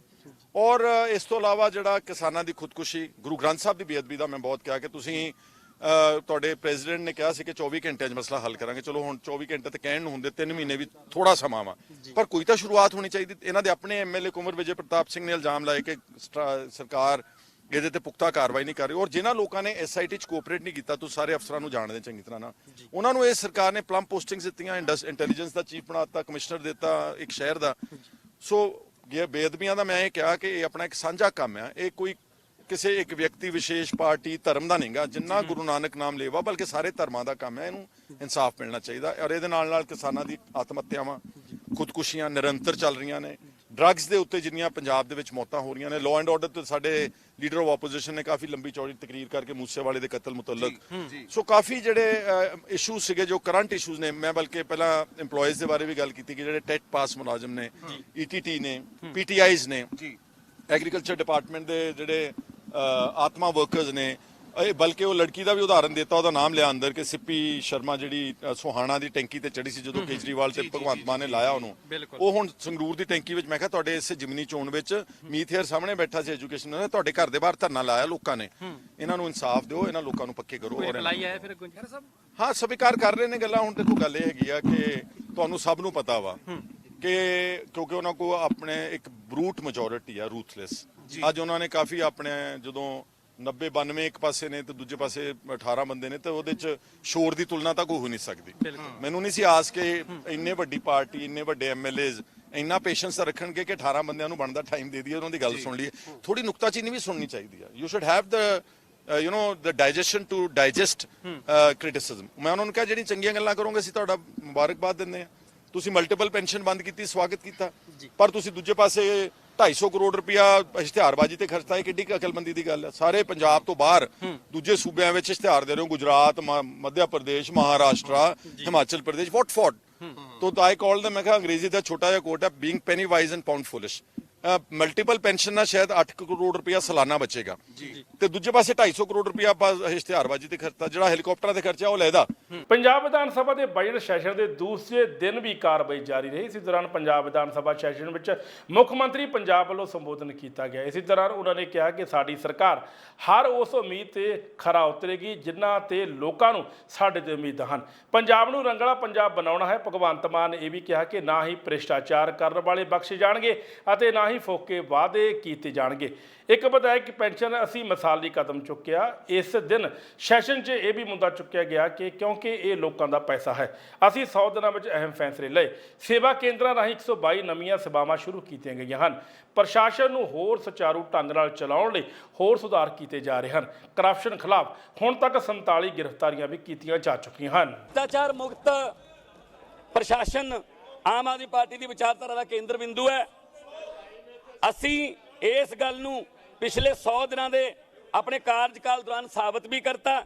ਸਰਕਾਰ ਬਣਨ ਦੇ ਨਾਲ ਹੀ ਅਸੀਂ ਐਂਟੀ ਕਰਪਸ਼ਨ ਹੈਲਪਲਾਈਨ ਜਾਰੀ ਕੀਤੀ ਸੀ ਤੇ ਥੋੜੇ ਸਮੇਂ ਦੌਰਾਨ ਭ੍ਰਿਸ਼ਟਾਚਾਰ ਵਿਰੁੱਧ 29 ਕੇਸ ਦਰਜ ਕੀਤੇ ਗਏ ਅਤੇ 47 ਗ੍ਰਿਫਤਾਰੀਆਂ ਹੋਈਆਂ ਨੇ। ਮੇਰੀ ਸਰਕਾਰ ਨੇ ਭ੍ਰਿਸ਼ਟਾਚਾਰ ਨੂੰ ਹਰਗਿਜ਼ ਬਰਦਾਸ਼ਤ ਨਾ ਕਰਨ ਦੀ ਨੀਤੀ ਬਣਾਈ ਹੋਈ ਹੈ। ਮੈਂ ਆਪਣੇ ਹੀ ਕੈਬਨਿਟ ਮੰਤਰੀ ਖਿਲਾਫ ਕਾਰਵਾਈ ਕੀਤੀ ਹੈ। ਇਸ ਪਵਿੱਤਰ ਸਦਨ ਦੀਆਂ ਕੰਧਾਂ ਨੇ ਕਈ ਸਰਕਾਰਾਂ ਦੇਖੀਆਂ ਨੇ, ਪਰ ਭ੍ਰਿਸ਼ਟਾਚਾਰ ਵਿਰੁੱਧ ਇਹੋ ਜਿਹੀ ਕਾਰਵਾਈ ਪਹਿਲਾਂ ਕਦੇ ਨਹੀਂ ਦੇਖੀ। ਪ੍ਰਸ਼ਾਸਕੀ ਸੁਧਾਰ ਹੋਏ ਨੇ।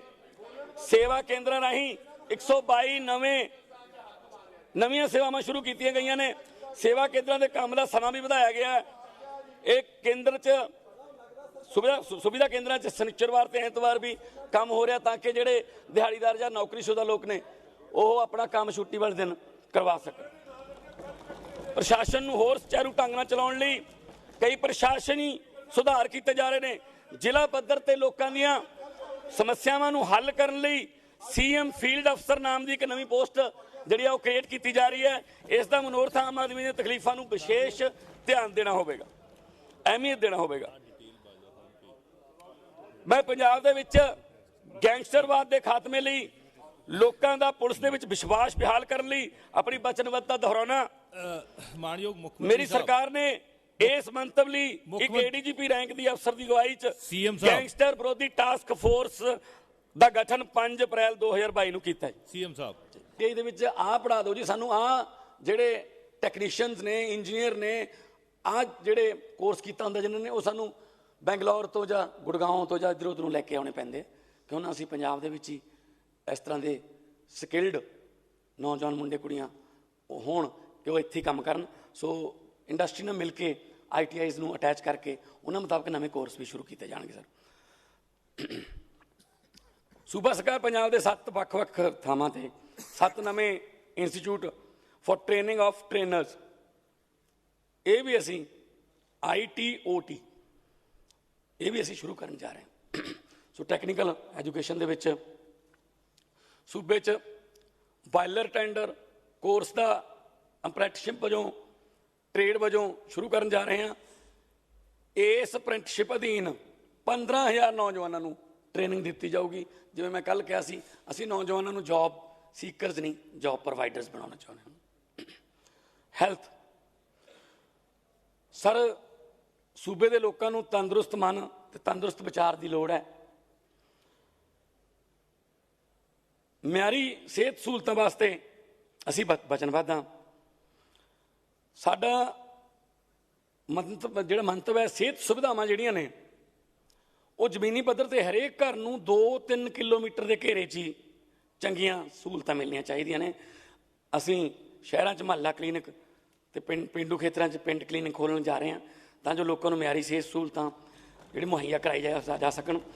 ਇਹ ਕਲੀਨਿਕ ਸੂਬੇ ਦੇ ਸਿਹਤ ਢਾਂਚੇ ਨੂੰ ਸੁਚਾਰੂ ਢੰਗ ਨਾਲ ਚਲਾਉਣ ਲਈ ਮੀਲ ਪੱਥਰ ਸਾਬਤ ਹੋਣਗੇ। ਪਹਿਲੇ ਪੜਾਅ ਦੇ ਵਿੱਚ ਸਪੀਕਰ ਸਾਹਿਬ, ਦੇਸ਼ ਦੀ ਆਜ਼ਾਦੀ ਦੀ 75ਵੀਂ ਵਰ੍ਹੇਗੰਢ ਨੂੰ ਮੁੱਖ ਰੱਖਦੇ ਹੋਏ 75 ਮੁਹੱਲਾ ਕਲੀਨਿਕ ਖੋਲ੍ਹੇ ਜਾਣਗੇ ਵਰਲਡ ਕਲਾਸ ਦੇ। ਇਹ ਕਲੀਨਿਕ ਦੂਰ ਦਰਾਡੇ ਇਲਾਕਿਆਂ 'ਚ ਸਥਾਪਿਤ ਹੋਣਗੇ ਜਿਹੜੇ ਲੋਕਾਂ ਦੀ ਪਹੁੰਚ ਤੋਂ ਦੂਰ ਨਹੀਂ ਹੋਣਗੇ। ਸੋ ਉੱਥੇ ਮੁਫਤ ਦਵਾਈਆਂ ਤੇ ਮੁਫਤ ਇਲਾਜ ਹੋਇਆ ਕਰੇਗਾ। ਸਾਡੀ ਸਰਕਾਰ ਜੱਚਾ ਤੇ ਬੱਚਾ ਦੋਵਾਂ ਦੀ ਦੇਖਭਾਲ ਕਰਨ ਲਈ ਵਚਨਬੱਧ ਹੈ, ਜਿਸ ਲਈ ਅਸੀਂ 7 ਨਵੇਂ ਜੱਚਾ ਬੱਚਾ ਸਿਹਤ ਕੇਂਦਰਾਂ ਦੀ ਗੁਰਦਾਸਪੁਰ, ਨਾਭਾ, ਪੱਟੀ, ਰਾਏਕੋਟ, ਮੁਕਤਸਰ, ਤਲਵੰਡੀ ਸਾਬੋ ਅਤੇ ਡੇਰਾਬੱਸੀ ਦੇ ਵਿੱਚ ਉਹ ਸਾਰੀ ਨੂੰ ਪ੍ਰਵਾਨਗੀ ਦੇ ਦਿੱਤੀ ਹੈ ਜੀ। मैं एक बार फिर बोल देना, गुरदासपुर, नाभा, पट्टी, रायकोट, मुक्तसर साहब, तलवंडी साबो ते डेरा बसी, ਇਹਦੇ ਵਿੱਚ ਜੱਚਾ ਬੱਚਾ ਸਿਹਤ ਕੇਂਦਰ ਜਿਹੜੇ ਨੇ ਬਿਲਕੁਲ ਲੇਟੈਸਟ ਸੁਵਿਧਾਵਾਂ ਨਾਲ ਲੈਸ ਉਹ ਖੋਲੇ ਜਾਣਗੇ। ਸੂਬਾ ਸਰਕਾਰ ਨੇ ਵੱਡਾ ਉਪਰਾਲਾ ਕਰਦੇ ਆ 2950 ਸਬ ਸੈਂਟਰਾਂ ਨੂੰ ਤੰਦਰੁਸਤ ਪੰਜਾਬ ਸਿਹਤ ਕੇਂਦਰਾਂ ਵਜੋਂ ਅਪਗ੍ਰੇਡ ਕਰਨ ਦਾ ਫੈਸਲਾ ਲਿਆ ਹੈ। ਅਸੀਂ CHC ਅਤੇ PSC ਨੂੰ ਵੀ ਆਉਣ ਵਾਲੇ ਦਿਨਾਂ ਵਿੱਚ 5 ਸਟਾਰ ਰੇਟਿੰਗ ਤੇ ਅਪਗ੍ਰੇਡ ਕਰਾਂਗੇ ਜੀ। ਮੇਰੀ ਸਰਕਾਰ ਸੂਬੇ ਦੇ ਆਰਥਿਕ ਤੌਰ ਤੇ ਕਮਜ਼ੋਰ ਵਰਗਾਂ ਨੂੰ ਮਕਾਨ ਮੁਹੱਈਆ ਕਰਾਉਣ ਲਈ ਯਤਨਸ਼ੀਲ ਹੈ। ਆਉਣ ਵਾਲੇ ਦਿਨਾਂ 'ਚ ਵੱਖ-ਵੱਖ ਪੜਾਵਾਂ ਦੇ ਆਰਥਿਕ ਤੌਰ ਤੇ ਕਮਜ਼ੋਰ ਵਰਗਾਂ ਲਈ 25,000 ਮਕਾਨ ਬਣਾਉਣ ਦੀ ਤਜਵੀਜ਼ ਹੈ ਜੀ। ਔਰ ਇਹ ਮਕਾਨ ਉਹ ਨਹੀਂ ਹੋਣਗੇ ਕਿ ਅੱਗੇ ਇੱਟਾਂ ਲੱਗੀ ਜਾਂਦੀਆਂ ਨੇ, ਪਿੱਛੇ ਢਈ ਜਾਂਦੇ ਆ। ਇੱਥੇ ਕੁਆਲਿਟੀ ਜਿਹੜੀ ਹੈ ਚੈੱਕ ਹੋਊਗੀ ਸੀਮੈਂਟ ਦੀ, ਇੱਟ ਦੀ, ਔਰ ਜਿਹੜਾ ਪ੍ਰੋਪਰ ਨਕਸ਼ਾ ਬਣਾ ਕੇ, ਤਾਂ ਕਿ ਜਿਹੜੇ ਆਰਥਿਕ ਤੌਰ ਤੇ ਕਮਜ਼ੋਰ ਵਰਗ ਨੇ ਉਹਨਾਂ ਨੂੰ ਵੀ ਇਹ ਮਹਿਸੂਸ ਹੋਵੇ ਕਿ ਸਾਡਾ ਵੀ ਘਰ ਹੈ, ਤੇ ਸਾਡਾ ਘਰ ਵੀ ਵੈਲ ਪਲੈਨਡ ਹੈ। ਇਹ ਨਹੀਂ ਹੈ ਕਿ 2 ਇੱਟਾਂ ਇੱਧਰ ਲਾਤੀਆਂ 2 ਇੱਧਰ ਲਾਤੀਆਂ, ਉਹ ਨਹੀਂ। ਬਿਲਕੁਲ ਅਸੀਂ ਨਕਸ਼ੇ ਬਣਵਾ ਰਹੇ ਹਾਂ ਤੇ ਜਿਹੜਾ ਨਕਸ਼ਾ ਪਾਸ ਹੋਊਗਾ ਸਾਰੇ ਉਹੀ ਨਕਸ਼ਿਆਂ ਦੇ ਆਧਾਰ ਤੇ ਘਰ ਪਾਏ ਜਾਣਗੇ ਸਰ। ਵਿਰੋਧੀ ਧਿਰ ਦੇ ਨੇਤਾ ਪ੍ਰਤਾਪ ਸਿੰਘ ਬਾਜਵਾ ਨੇ ਆਮ ਆਦਮੀ ਪਾਰਟੀ ਵੱਲੋਂ ਔਰਤਾਂ ਨੂੰ 1-1000 ਦੇਣ ਦਾ ਮਸਲਾ ਚੁੱਕਿਆ ਤੇ ਕਿਹਾ ਕਿ ਅਰਵਿੰਦ ਕੇਜਰੀਵਾਲ ਨੇ ਕਿਹਾ ਕਿ ਸਰਕਾਰ ਬਣਨ ਤੋਂ ਸਭ ਤੋਂ ਪਹਿਲਾਂ ਇਹ ਵਾਅਦਾ ਪੂਰਾ ਕੀਤਾ ਜਾਵੇਗਾ, ਪਰ ਅਜੇ ਤੱਕ ਇਹ ਵਾਅਦਾ पूरा नहीं होया। जो इनकी है ही नहीं। देखिए आप, ये बात आपको क्लियर होगी कि इन्होंने तिरंगा यात्रा में पहुंचना कुल्लू मनाली 12 बजे, इट विल कम से कम 1 घंटे का टाइम चाहिए फ्लाई करने के लिए इधर से कुल्लू मनाली के लिए। तो that's why he is hurrying up things. ये किड्डी माड़ी गल है कि तुसी बिल्कुल सैशन कटेन कर दो, वो खाते ओपोजिशन दे चाड़ दो, कह ये दो कि टाइम खत्म हो गया तुहाडा जी। जे साडा टाइम खत्म सी ते अज दा तुसी अपने आप जिहड़ा बिजनेस आया हाउस दे विच ਉਹ ਤੋਂ ਹੀ ਸ਼ੁਰੂ ਕੀਤਾ ਗਵਰਨੈਂਸ ਐਡਰੈਸ ਤੇ ਰਿਜ਼ੈਂਪਸ਼ਨ ਆਫ ਡਿਬੇਟ। ਬਹੁਤ ਮਾੜੀ ਗੱਲ ਹੈ, ਬਹੁਤ ਅਫਸੋਸ। ਪੰਜਾਬ ਵਿਧਾਨ ਸਭਾ ਦੇ ਸੈਸ਼ਨ ਦੇ ਦੂਸਰੇ ਦਿਨ ਖਜ਼ਾਨਾ ਮੰਤਰੀ ਹਰਪਾਲ ਸਿੰਘ ਚੀਮਾ ਨੇ ਵਿਰੋਧੀ ਧਿਰ ਦੇ ਨੇਤਾ ਪ੍ਰਤਾਪ ਸਿੰਘ ਬਾਜਵਾ ਦੇ ਸਵਾਲ ਦਾ ਜਵਾਬ ਦਿੰਦੇ ਹੋਏ ਕਿਹਾ ਕਿ ਨਿੱਜੀ ਮਿਲਾਂ ਦੀ ਜਾਇਦਾਦ ਜ਼ਬਤ ਕਰਕੇ ਗੰਨਾ ਰਾਸ਼ੀ ਦਾ ਬਕਾਇਆ ਜਾਰੀ ਕੀਤਾ ਜਾਵੇਗਾ। ਇਹ ਬਕਾਇਆ ਰਾਸ਼ੀ ਪਿਛਲੀ ਸਰਕਾਰ ਦੇ ਸਮੇਂ ਦੀ ਹੈ। ਉਹਦੇ ਲਈ ਜਿੰਨਾ ਵੀ ਸਾਡਾ ਸਟਾਕ ਗਵਰਨਮੈਂਟ ਆਫ ਇੰਡੀਆ ਜਿੰਨਾ ਅਲਾਉ ਕਰਦੀ ਆ, ਪਿਛਲੇ ਸਾਲ ਲਗਭਗ 50,000 ਮੀਟ੍ਰਿਕ ਟਨ ਜਿਹੜਾ ਹੈਗਾ ਸੀ ਰਹਿ ਗਿਆ ਸੀਗਾ। ਇਸ ਵਾਰ ਹੋਰ ਪ੍ਰੋਸੈਸ ਤੇਜ਼ ਕੀਤਾ ਗਿਆ ਤਾਂ ਕਿ ਜਿੰਨੇ ਵੀ ਬਕਾਏ ਮਿੱਲਾਂ ਦੇ ਸਕਦੀਆਂ ਨੇਗੀਆਂ, ਜਿਹੜੀਆਂ ਸਹਿਕਾਰੀ ਮਿੱਲਾਂ ਨੇਗੀਆਂ, ਉਹ ਦੇ ਸਕਣ। ਔਰ ਦੂਜੀਆਂ ਜਿੰਨੀਆਂ ਪ੍ਰਾਈਵੇਟ ਮਿੱਲਾਂ ਨੇਗੀਆਂ ਉਹਨਾਂ ਦੀਆਂ ਪ੍ਰਾਪਰਟੀਆਂ ਜਿਹੜੀਆਂ ਜ਼ਬਤ ਕਰਨ ਦੇ ਲਈ ਜੇਕਰ ਉਹ ਨਹੀਂ ਦੇਣਗੀਆਂ ਤਾਂ ਅਸੀਂ ਨੋਟਿਸ ਜਿਹੜੇ ਹੈਗੇ ਨੇ ਥਰੂ ਡਿਪਟੀ ਕਮਿਸ਼ਨਰ ਸਾਹਿਬ ਇਸ਼ੂ ਕੀਤੇ ਹੋਏ ਨੇਗੇ। ਬੜੀ ਜਲਦੀ ਉਹਨਾਂ ਦੇ ਪ੍ਰਾਪਰਟੀ ਜੇਕਰ ਨਹੀਂ ਦੇਣਗੇ ਤਾਂ ਅਸੀਂ ਅਟੈਚ ਕਰਕੇ ਉਹਨਾਂ ਨੂੰ ਵੇਚਾਂਗੇ ਵੀ ਔਰ ਦੇਵਾਂਗੇ ਪੈਸੇ। ਔਰ ਜਿਹੜੀ ਗੱਲ 35 ਰੁਪਏ ਦੀ ਬਾਜਵਾ ਸਾਹਿਬ ਨੇ ਕੀਤੀ ਆ, ਲੀਡਰ ਆਫ ਦੀ ਆਪੋਜੀਸ਼ਨ ਨੇ ਕੀਤੀ ਆ, ਬਿਲਕੁਲ ਉਹ ਅਸੀਂ ਦੇਣੇ ਹੁੰਦੇ ਨੇ ਜਦੋਂ ਪ੍ਰਾਈਵੇਟ ਮਿਲ ਦਿੰਦਾ ਗਾ। ਜਿਸ ਦਿਨ ਉਹ ਪੇਮੈਂਟ ਜਾਰੀ ਕਰਦਾ ਉਸੇ ਦਿਨ ਸਰਕਾਰ ਜਿਹੜੀ ਆ ਉਹ ਪੈਸੇ ਦਿੰਦੀ ਹੈਗੀ। ਸੋ ਉਹਦੇ ਵਿੱਚ ਕੋਈ ਵੀ ਰੋਕ ਨਹੀਂ ਹੈਗੀ, ਸਾਡੇ ਪੈਸੇ ਪਏ ਨੇਗੇ। ਸੋ ਜਿੰਨੀਆਂ ਵੀ ਪੇਮੈਂਟਾਂ ਨੇਗੀਆਂ ਅਸੀਂ, ਕਿਉਂਕਿ ਬਜਟ ਆਉਣਾਗਾ, ਬਜਟ ਆਉਣ ਤੋਂ ਬਾਅਦ ਸਾਰੀਆਂ ਜਿਹੜਾ ਬਜਟ ਦੇ ਵਿੱਚ ਵਿਚਾਰ ਅਧੀਨ ਨੇਗੀਆਂ ਔਰ ਉਸ ਤੋਂ ਬਾਅਦ ਦੱਸ ਦਿਆਂਗੇ। ਪੰਜਾਬ ਵਿਧਾਨ ਸਭਾ ਸੈਸ਼ਨ ਦੇ ਦੂਸਰੇ ਦਿਨ ਖਣਿਜ ਮੰਤਰੀ ਹਰਜੋਤ ਸਿੰਘ ਬੈਂਸ ਨੇ ਕਾਂਗਰਸ ਦੇ ਵਿਧਾਇਕ ਸੁਖਜਿੰਦਰ ਸਿੰਘ ਸੁਖ ਸਰਕਾਰੀਆ ਵੱਲੋਂ ਰੇਤ ਬਜਰੀ ਦੇ ਰੇਟਾਂ ਬਾਰੇ ਪੁੱਛੇ ਸਵਾਲ ਦਾ ਜਵਾਬ ਦਿੰਦੇ ਹੋਏ ਕਿਹਾ ਕਿ ਰੇਤ ਬਜਰੀ ਤੋਂ ਪੰਜਾਬ ਸਰਕਾਰ ਨੂੰ 30 ਕਰੋੜ ਮਾਲੀਆ ਆ ਰਿਹਾ ਹੈ। ਨਜਾਇਜ਼ ਮਾਈਨਿੰਗ ਦੇ 277 ਕੇਸ ਦਰਜ ਕੀਤੇ ਗਏ ਹਨ। ਸਸਤੀ ਰੇਤ ਤੇ ਬਜਰੀ ਦੇਣਾ ਮਾਨ ਸਰਕਾਰ ਦੀ ਪਹਿਲੀ ਜ਼ਿੰਮੇਵਾਰੀ ਹੈ। ਮਾਨਯੋਗ ਮੈਂਬਰ ਸਾਹਿਬਾਨ ਵੱਲੋਂ ਨਾ ਜੋ ਸਵਾਲ ਪੁੱਛਿਆ ਉਸ ਦਾ ਜਵਾਬ ਹੈ ਜੀ। ਫਿਲਹਾਲ ਰਾਜ ਸਰਕਾਰ ਦੀ ਕਿਸੇ ਵੀ ਥਾਂ ਨੂੰ ਸੈਰ ਸਪਾਟਾ ਸਥਾਨ ਐਲਾਨਣ ਦੀ ਉਚੇਚੇ ਤੌਰ ਤੇ ਕੋਈ ਪਾਲਿਸੀ ਨਹੀਂ ਹੈ। ਰਾਜ ਸਰਕਾਰ ਪੰਜਾਬ ਵਿੱਚ ਸੈਰ ਸਪਾਟੇ ਨੂੰ ਵਿਕਸਿਤ ਕਰਨ ਲਈ ਬਹੁਤ ਉਤਸੁਕ ਹੈ ਅਤੇ ਤਲਵਾੜੇ ਦੇ ਕੰਢੀ ਏਰੀਏ ਵਿੱਚ ਸੈਰ ਸਪਾਟੇ ਦੀ ਸਹੂਲਤਾਂ ਨੂੰ ਵਿਕਸਿਤ ਕਰਨ ਦੀ ਸੰਭਾਵਨਾ ਤੇ ਵਿਚਾਰ ਕਰੇਗੀ। ਮਾਨਯੋਗ ਮੰਤਰੀ ਸਾਹਿਬ, ਮੇਰੀ ਬੇਨਤੀ ਹੈ ਕਿ ਮੈਂ ਦਸੂਹੇ ਹਲਕੇ ਤੋਂ ਚੁਣ ਕੇ ਆਇਆ ਹੋਇਆ ਜੀ। ਸਾਡਾ ਹਲਕਾ ਜਿਹੜਾ ਬਹੁਤ ਗਰੀਬ ਹਲਕਾ ਕੰਢੀ ਏਰੀਆ ਨਾਲ ਸੰਬੰਧਿਤ ਹੈ। ਤੁਹਾਡਾ ਵੀ ਸੇਮ ਹੀ ਪੈਟਰਨ ਦੇ ਉੱਤੇ BBMB ਦਾ ਤੁਹਾਡੇ ਵਿੱਚ ਵੀ ਹੈ, ਸਾਡੇ ਤਲਵਾੜੇ ਦੇ ਵਿੱਚ ਵੀ ਹੈ। ਤੇ BBMB ਦੇ ਵਿੱਚ ਜਦੋਂ BBMB ਬਣਿਆ ਸੀਗਾ ਤੇ ਲੋਕਾਂ ਨੂੰ ਰੁਜ਼ਗਾਰ ਉਦੋਂ ਬਹੁਤ ਮਿਲਿਆ ਹੋਇਆ ਸੀਗਾ।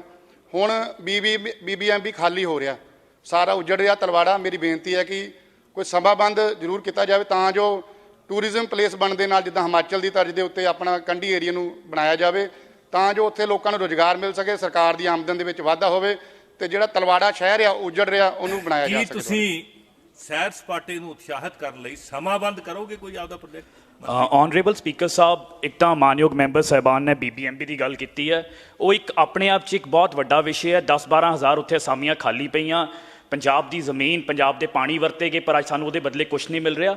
ਪਰ ਮੈਂ ਆਪਣੇ ਜਿਹੜਾ ਸਵਾਲ ਪੁੱਛਿਆ ਉਸ 'ਤੇ ਸੀਮਿਤ ਰਹਿ ਕੇ, ਮਾਨਯੋਗ ਮੁੱਖ ਮੰਤਰੀ ਸਾਹਿਬ ਬਹੁਤ ਟੂਰਿਜ਼ਮ 'ਚ ਦਿਲਚਸਪੀ ਲੈ ਰਹੇ ਆ ਤੇ ਅਸੀਂ ਇੱਕ ਵਰਲਡ ਕਲਾਸ ਟੂਰਿਜ਼ਮ ਪਾਲਿਸੀ ਬਹੁਤ ਜਲਦੀ ਲੈ ਕੇ ਆ ਰਹੇ ਹਾਂ ਤੇ ਉਸ ਦੇ ਵਿੱਚ ਹਰ ਇਲਾਕੇ ਦਾ, ਪੰਜਾਬ ਦੇ ਹਰ ਪਿੰਡ ਦਾ ਤੇ ਹਰ ਇਲਾਕੇ ਦਾ ਧਿਆਨ ਰੱਖਿਆ ਜਾਊਗਾ ਜੀ। ਸੈਸ਼ਨ ਦੇ ਦੂਜੇ ਦਿਨ ਜਦੋਂ ਕਾਂਗਰਸੀ ਵਿਧਾਇਕਾਂ ਨੇ ਆਪਣਾ ਪੱਖ ਰੱਖਣ ਦੀ ਕੋਸ਼ਿਸ਼ ਕੀਤੀ ਤਾਂ ਉਹਨਾਂ ਦੀ ਗੱਲ ਸੁਣਨ ਤੋਂ ਇਨਕਾਰ ਕਰਕੇ ਸਿੱਧਾ ਭਗਵੰਤ ਮਾਨ ਨੂੰ ਬੋਲਣ ਦਾ ਮੌਕਾ ਦੇ ਦਿੱਤਾ ਗਿਆ। ਪ੍ਰਤਾਪ ਸਿੰਘ ਬਾਜਵਾ ਨੇ ਕਿਹਾ ਕਿ ਆਪ ਸਰਕਾਰ ਮੁੱਦਿਆਂ ਤੋਂ ਭੱਜ ਰਹੀ ਹੈ। ਬਾਜਵਾ ਨੇ ਕਿਹਾ ਕਿ ਭਗਵੰਤ ਮਾਨ ਨੂੰ ਕੁੱਲੂ ਮਨਾਲੀ ਵਿੱਚ ਹੋਣ ਵਾਲੀ ਤਿਰੰਗਾ ਯਾਤਰਾ ਵਿੱਚ ਪਹੁੰਚਣ ਦੀ ਕਾਹਲੀ ਸੀ, ਇਸੇ ਕਰਕੇ ਉਹ ਸਾਰੇ ਮੁੱਦਿਆਂ ਤੋਂ ਭੱਜ ਗਏ ਹਨ। ਬਾਜਵਾ ਨੇ ਕਿਹਾ ਕਿ ਸਰਕਾਰ ਦੁਆਰਾ ਵਾਈਟ ਪੇਪਰ ਜਾਰੀ ਕਰਨ ਤੇ ਉਹ ਗੋਲ-ਮੋਲ ਜਵਾਬ ਦਿੰਦੇ ਹੋਏ ਭੱਜ ਗਏ। ਦੋ ਦਿਨ ਦੀ ਬਹਿਸ ਜਿਹੜੀ ਸੀ, ਅੱਜ 4 ਮੈਂਬਰਸ ਦੇ ਅਸੀਂ ਨਾ ਕਰਦੇ। ਸਾਡੇ ਅਮਰਿੰਦਰ ਸਿੰਘ ਰਾਜਾ ਵੜਿੰਗ ਜੀ, ਸਾ ਸੁਖਜਿੰਦਰ ਸਿੰਘ ਰੰਧਾਵਾ ਜੀ, ਸਾ ਪ੍ਰਗਟ ਸਿੰਘ ਜੀ ਤੇ ਵਿਕਰਮ ਚੌਧਰੀ, 4 ਸਾਡੇ ਬੁਲਾਰੇ। ਉਹਨਾਂ ਨੇ ਪਹਿਲੇ ਬੋਲਣਾ ਸੀ ਤੇ ਫਿਰ ਚੀਫ ਮਿਨਿਸਟਰ ਨੇ ਉਹਦਾ ਜਵਾਬ ਦੇਣਾ ਸੀ ਅਖੀਰ। ਅੱਜ ਚੀਫ ਮਿਨਿਸਟਰ ਜੋ ਸਾਨੂੰ ਨਜ਼ਰ ਆਉਂਦਾ ਕਿ ਤੁਸੀਂ ਵੇਖੋ ਕਿੰਨੀ ਮਾੜੀ ਗੱਲ ਕੀਤੀ ਗਈ ਕਿ ਸਿੱਧੇ ਤੌਰ ਹੀ ਚੀਫ ਮਿਨਿਸਟਰ ਨੂੰ ਮੌਕਾ ਦੇ ਦਿੱਤਾ ਬੋਲਣ ਦਾ। ਮੈਂ ਜੋ ਸਮਝਣਾ ਚੀਫ ਮਿਨਿਸਟਰ ਨੇ ਕੁੱਲੂ ਮਨਾਲੀ ਜਾਣਾ, ਅਰਵਿੰਦ ਕੇਜਰੀਵਾਲ ਜੀ ਦਾ, ਉਹਨਾਂ ਨੂੰ ਆਪਣੀ ਕਾਹਲ ਹੋਣੀ ਹੈ ਜਵਾਬ ਦੇ ਕੇ ਜਾਣ ਦੀ। ਸਾਰੇ ਹਾਊਸ ਦਾ, ਸਾਰੀ ਆਪੋਜੀਸ਼ਨ ਦਾ ਟਾਈਮ ਹੀ ਘੱਟਦਾ, ਉਹਦੇ ਵਿੱਚ ਬਾਕੀ ਆਪੋਜੀਸ਼ਨ ਪਾਰਟੀਆਂ ਦੇ ਵੀ ਬੰਦੇ ਹੈ ਨੇ। ਬਾਜਵਾ ਸਾਹਿਬ, ਸਪੀਕਰ ਸਾਹਿਬ ਕਹ ਰਹੇ ਕੱਲ ਤੁਹਾਡਾ ਸਮਾਂ ਪੂਰਾ ਹੋ ਗਿਆ। ਕਿਸ ਤਰ੍ਹਾਂ ਪੂਰਾ ਹੋ ਗਿਆ ਜੀ? ਫਿਰ ਅੱਜ ਵਾਲਾ ਹਾਊਸ ਕਿਉਂ ਸੱਦਿਆ ਗਿਆ ਜੀ? ਜੇ ਸਾਰਾ ਕੰਮ ਹੀ ਜੇ ਡਬਲ ਬਕਾਇਦਾ ਤੋਂ 2 ਸਿਟਿੰਗਸ डबल आज का जो सेशन से it was meant because of this. Sir क्या लग रहा है कानून व्यवस्था के मुद्दे पर बचती हुई नजर आ रही है सरकार? 100% इन्हें को जवाब है नहीं जी।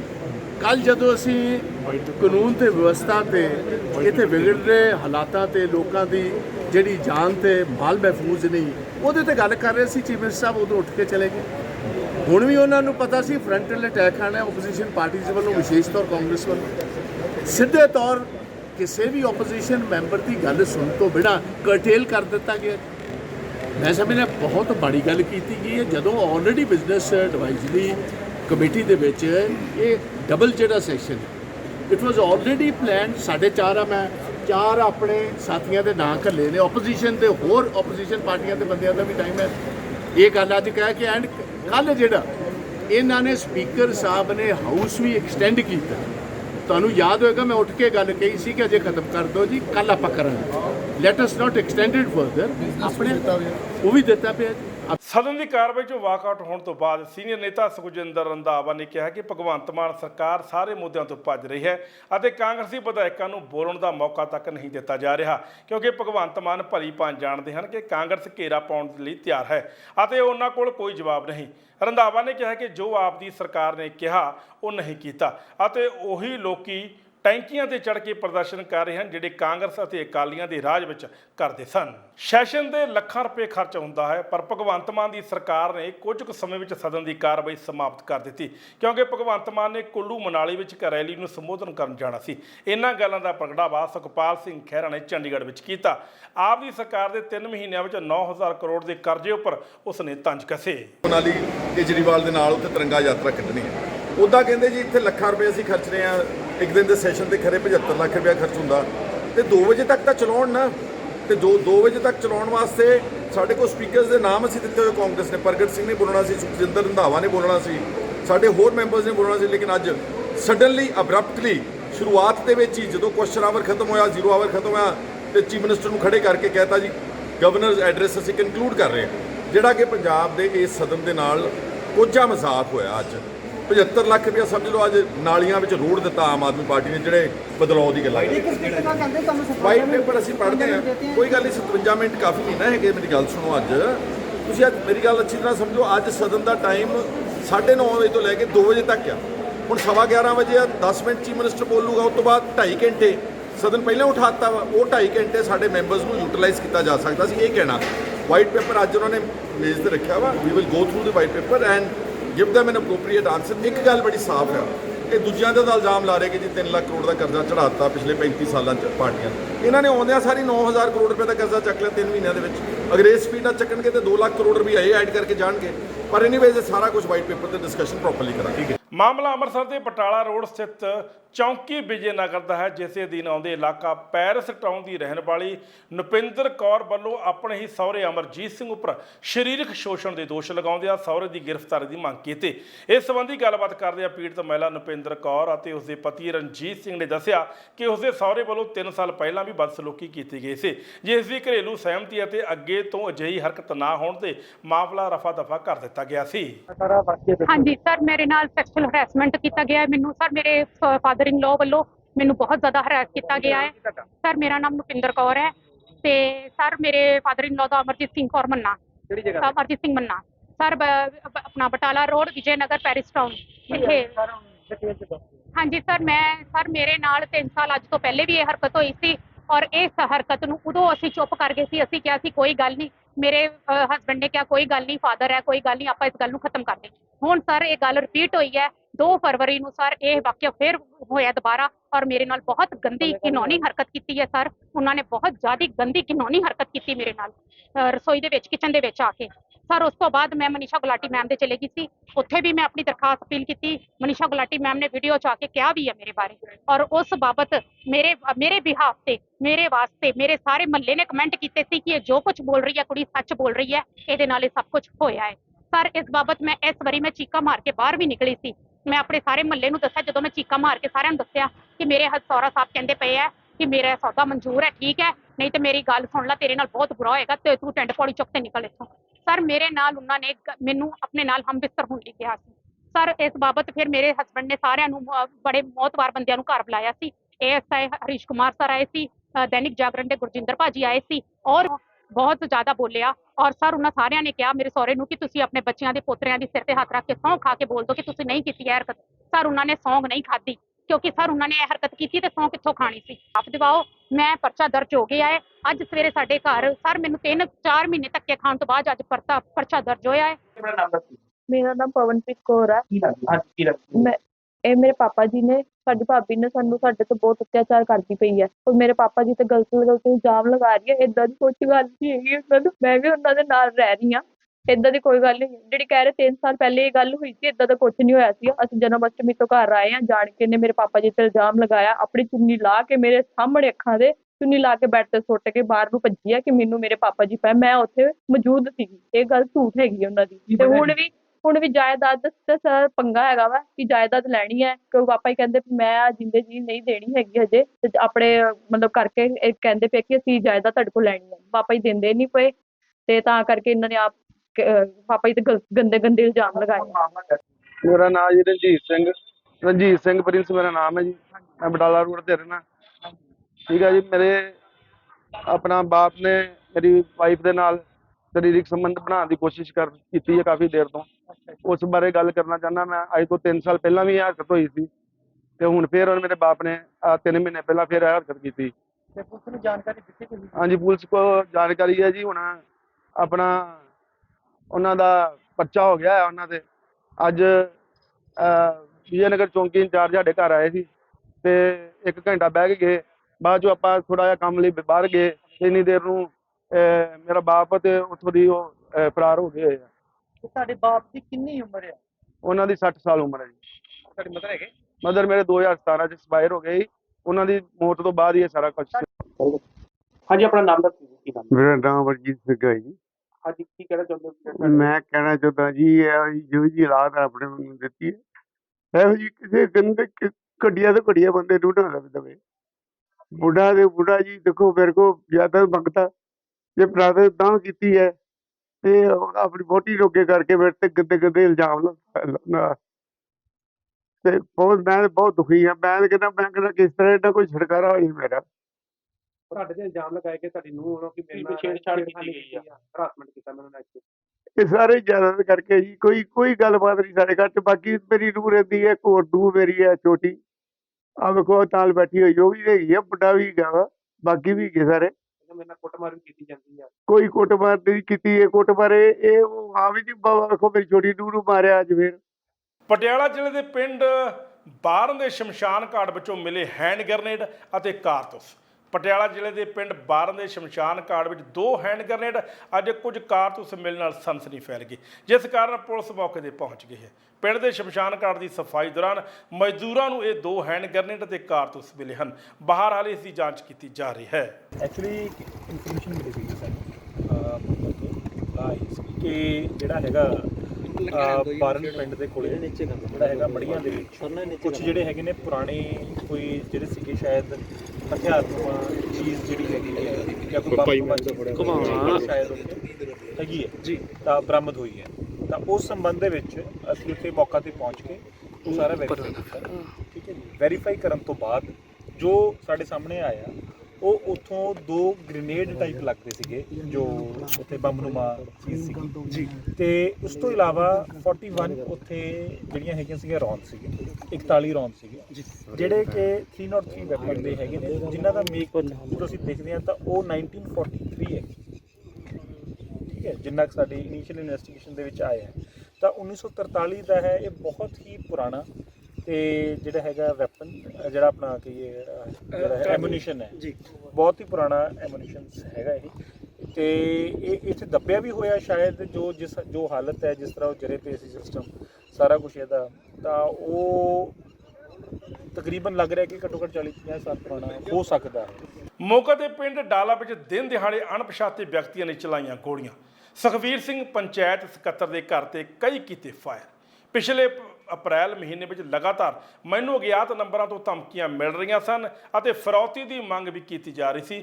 ਸੁਖਵੀਰ ਸਿੰਘ ਪੰਚਾਇਤ ਸਕੱਤਰ ਨੇ ਇਹ ਇਲਜ਼ਾਮ ਲਗਾਏ। ਬਹਰਹਾਲ ਪੁਲਿਸ ਮਾਮਲੇ ਦੀ ਜਾਂਚ ਕਰ ਰਹੀ ਹੈ।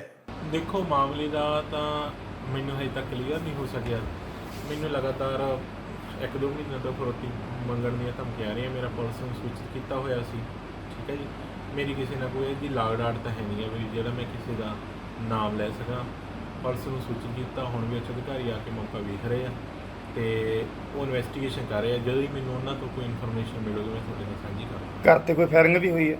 ਪੁਲਿਸ ਵੱਲੋਂ ਨਾਕੇਬੰਦੀ ਦੌਰਾਨ ਇਹਨਾਂ ਨੂੰ ਰੋਕਿਆ ਅਤੇ ਇਹਨਾਂ ਦੀ ਗੱਡੀ ਵਿੱਚੋਂ ਨਸ਼ੀਲੀਆਂ ਗੋਲੀਆਂ ਬਰਾਮਦ। NDCPC ਐਕਟ ਮਾਮਲਾ ਦਰਜ ਕਰਕੇ ਦੋਹਾਂ ਨੂੰ ਮਾਣਯੋਗ ਅਦਾਲਤ ਵਿੱਚ ਪੇਸ਼ ਕੀਤਾ ਗਿਆ। ਵਿਅਕਤੀਆਂ ਦੀ ਉਮਰ 28 ਤੋਂ 30 ਸਾਲ ਦੱਸੀ ਜਾ ਰਹੀ ਹੈ। SP ਨਾਭਾ ਰਜੇਸ਼ ਸ਼ਿੱਬਰ ਨੇ ਜਾਣਕਾਰੀ ਦਿੰਦਿਆਂ ਹੋਇਆ ਪੁਲਿਸ ਵੱਲੋਂ ਨਾਕੇਬੰਦੀ ਕੀਤੀ ਗਈ ਸੀ, ਜਿਸ ਦੌਰਾਨ ਸ਼ੱਕ ਦੇ ਆਧਾਰ ਤੇ ਜਦੋਂ ਗੱਡੀ ਨੂੰ ਰੋਕਿਆ ਗਿਆ ਤਾਂ ਨਸ਼ੀਲੀਆਂ ਗੋਲੀਆਂ ਬਰਾਮਦ ਹੋਈਆਂ। ਮਾਮਲਾ ਦਰਜ ਅਗਲੀ ਕਾਰਵਾਈ ਆਰੰਭ ਦਿੱਤੀ ਹੈ। IPS SSP ਸਾਹਿਬ ਪਟਿਆਲਾ ਜੀ ਦੇ ਦਿਸ਼ਾ ਨਿਰਦੇਸ਼ਾਂ ਹੇਠ ਨਸ਼ਾ ਨੂੰ ਠੱਲ ਪਾਉਣ ਲਈ ਸਾਡਾ ਜੋ ਰੁਝਾਨ ਚੱਲ ਰਿਹਾ ਹੈ, ਇਸ ਦੇ ਸੰਬੰਧ ਵਿੱਚ ਕੱਲ੍ਹ ਮਿਤੀ 23 ਨੂੰ ASP ਪੰਜਾਬ ਸਿੰਘ ਜੋ ਮੇਲਾ ਡਿਊਟੀ 'ਤੇ ਤੈਨਾਤ ਸੀਗਾ ਅਤੇ ਉਹਨੂੰ ਇਨਫੋਰਮੇਸ਼ਨ ਮਿਲੀ ਕਿ 2 ਲੜਕੇ ਇੱਕ ਸਵਿਫਟ ਕਾਰ ਵਿੱਚ ਲੁਧਿਆਣਾ ਤੋਂ ਕੋਈ ਨਸ਼ੀਲੀ ਗੋਲੀਆਂ ਲੈ ਕੇ ਆ ਰਹੇ ਹਨ। ਜੇ ਉਹਨਾਂ ਨੂੰ ਨਾਕਾ ਲਾ ਕੇ ਹੁਣੇ ਆਪਾਂ ਉਹਨਾਂ ਤੋਂ ਬਰਾਮਦਗੀ ਕਰਾ ਸਕਦੇ ਹਾਂ। ਦੋਸਤੋ, ਇਸ ਰਾਜ ਦੀਆਂ ਖਬਰਾਂ ਕੱਲ੍ਹ ਫਿਰ ਮਿਲਾਂਗੇ ਇਸੇ ਸਮੇਂ ਇਸੇ ਚੈਨਲ 'ਤੇ। ਤਦ ਤੱਕ ਲਈ ਕੁਲਵੰਤ ਸਿੰਘ ਗਿੱਲ ਨੂੰ ਇਜਾਜ਼ਤ ਦਿਓ। ਰੱਬ ਰਾਖਾ।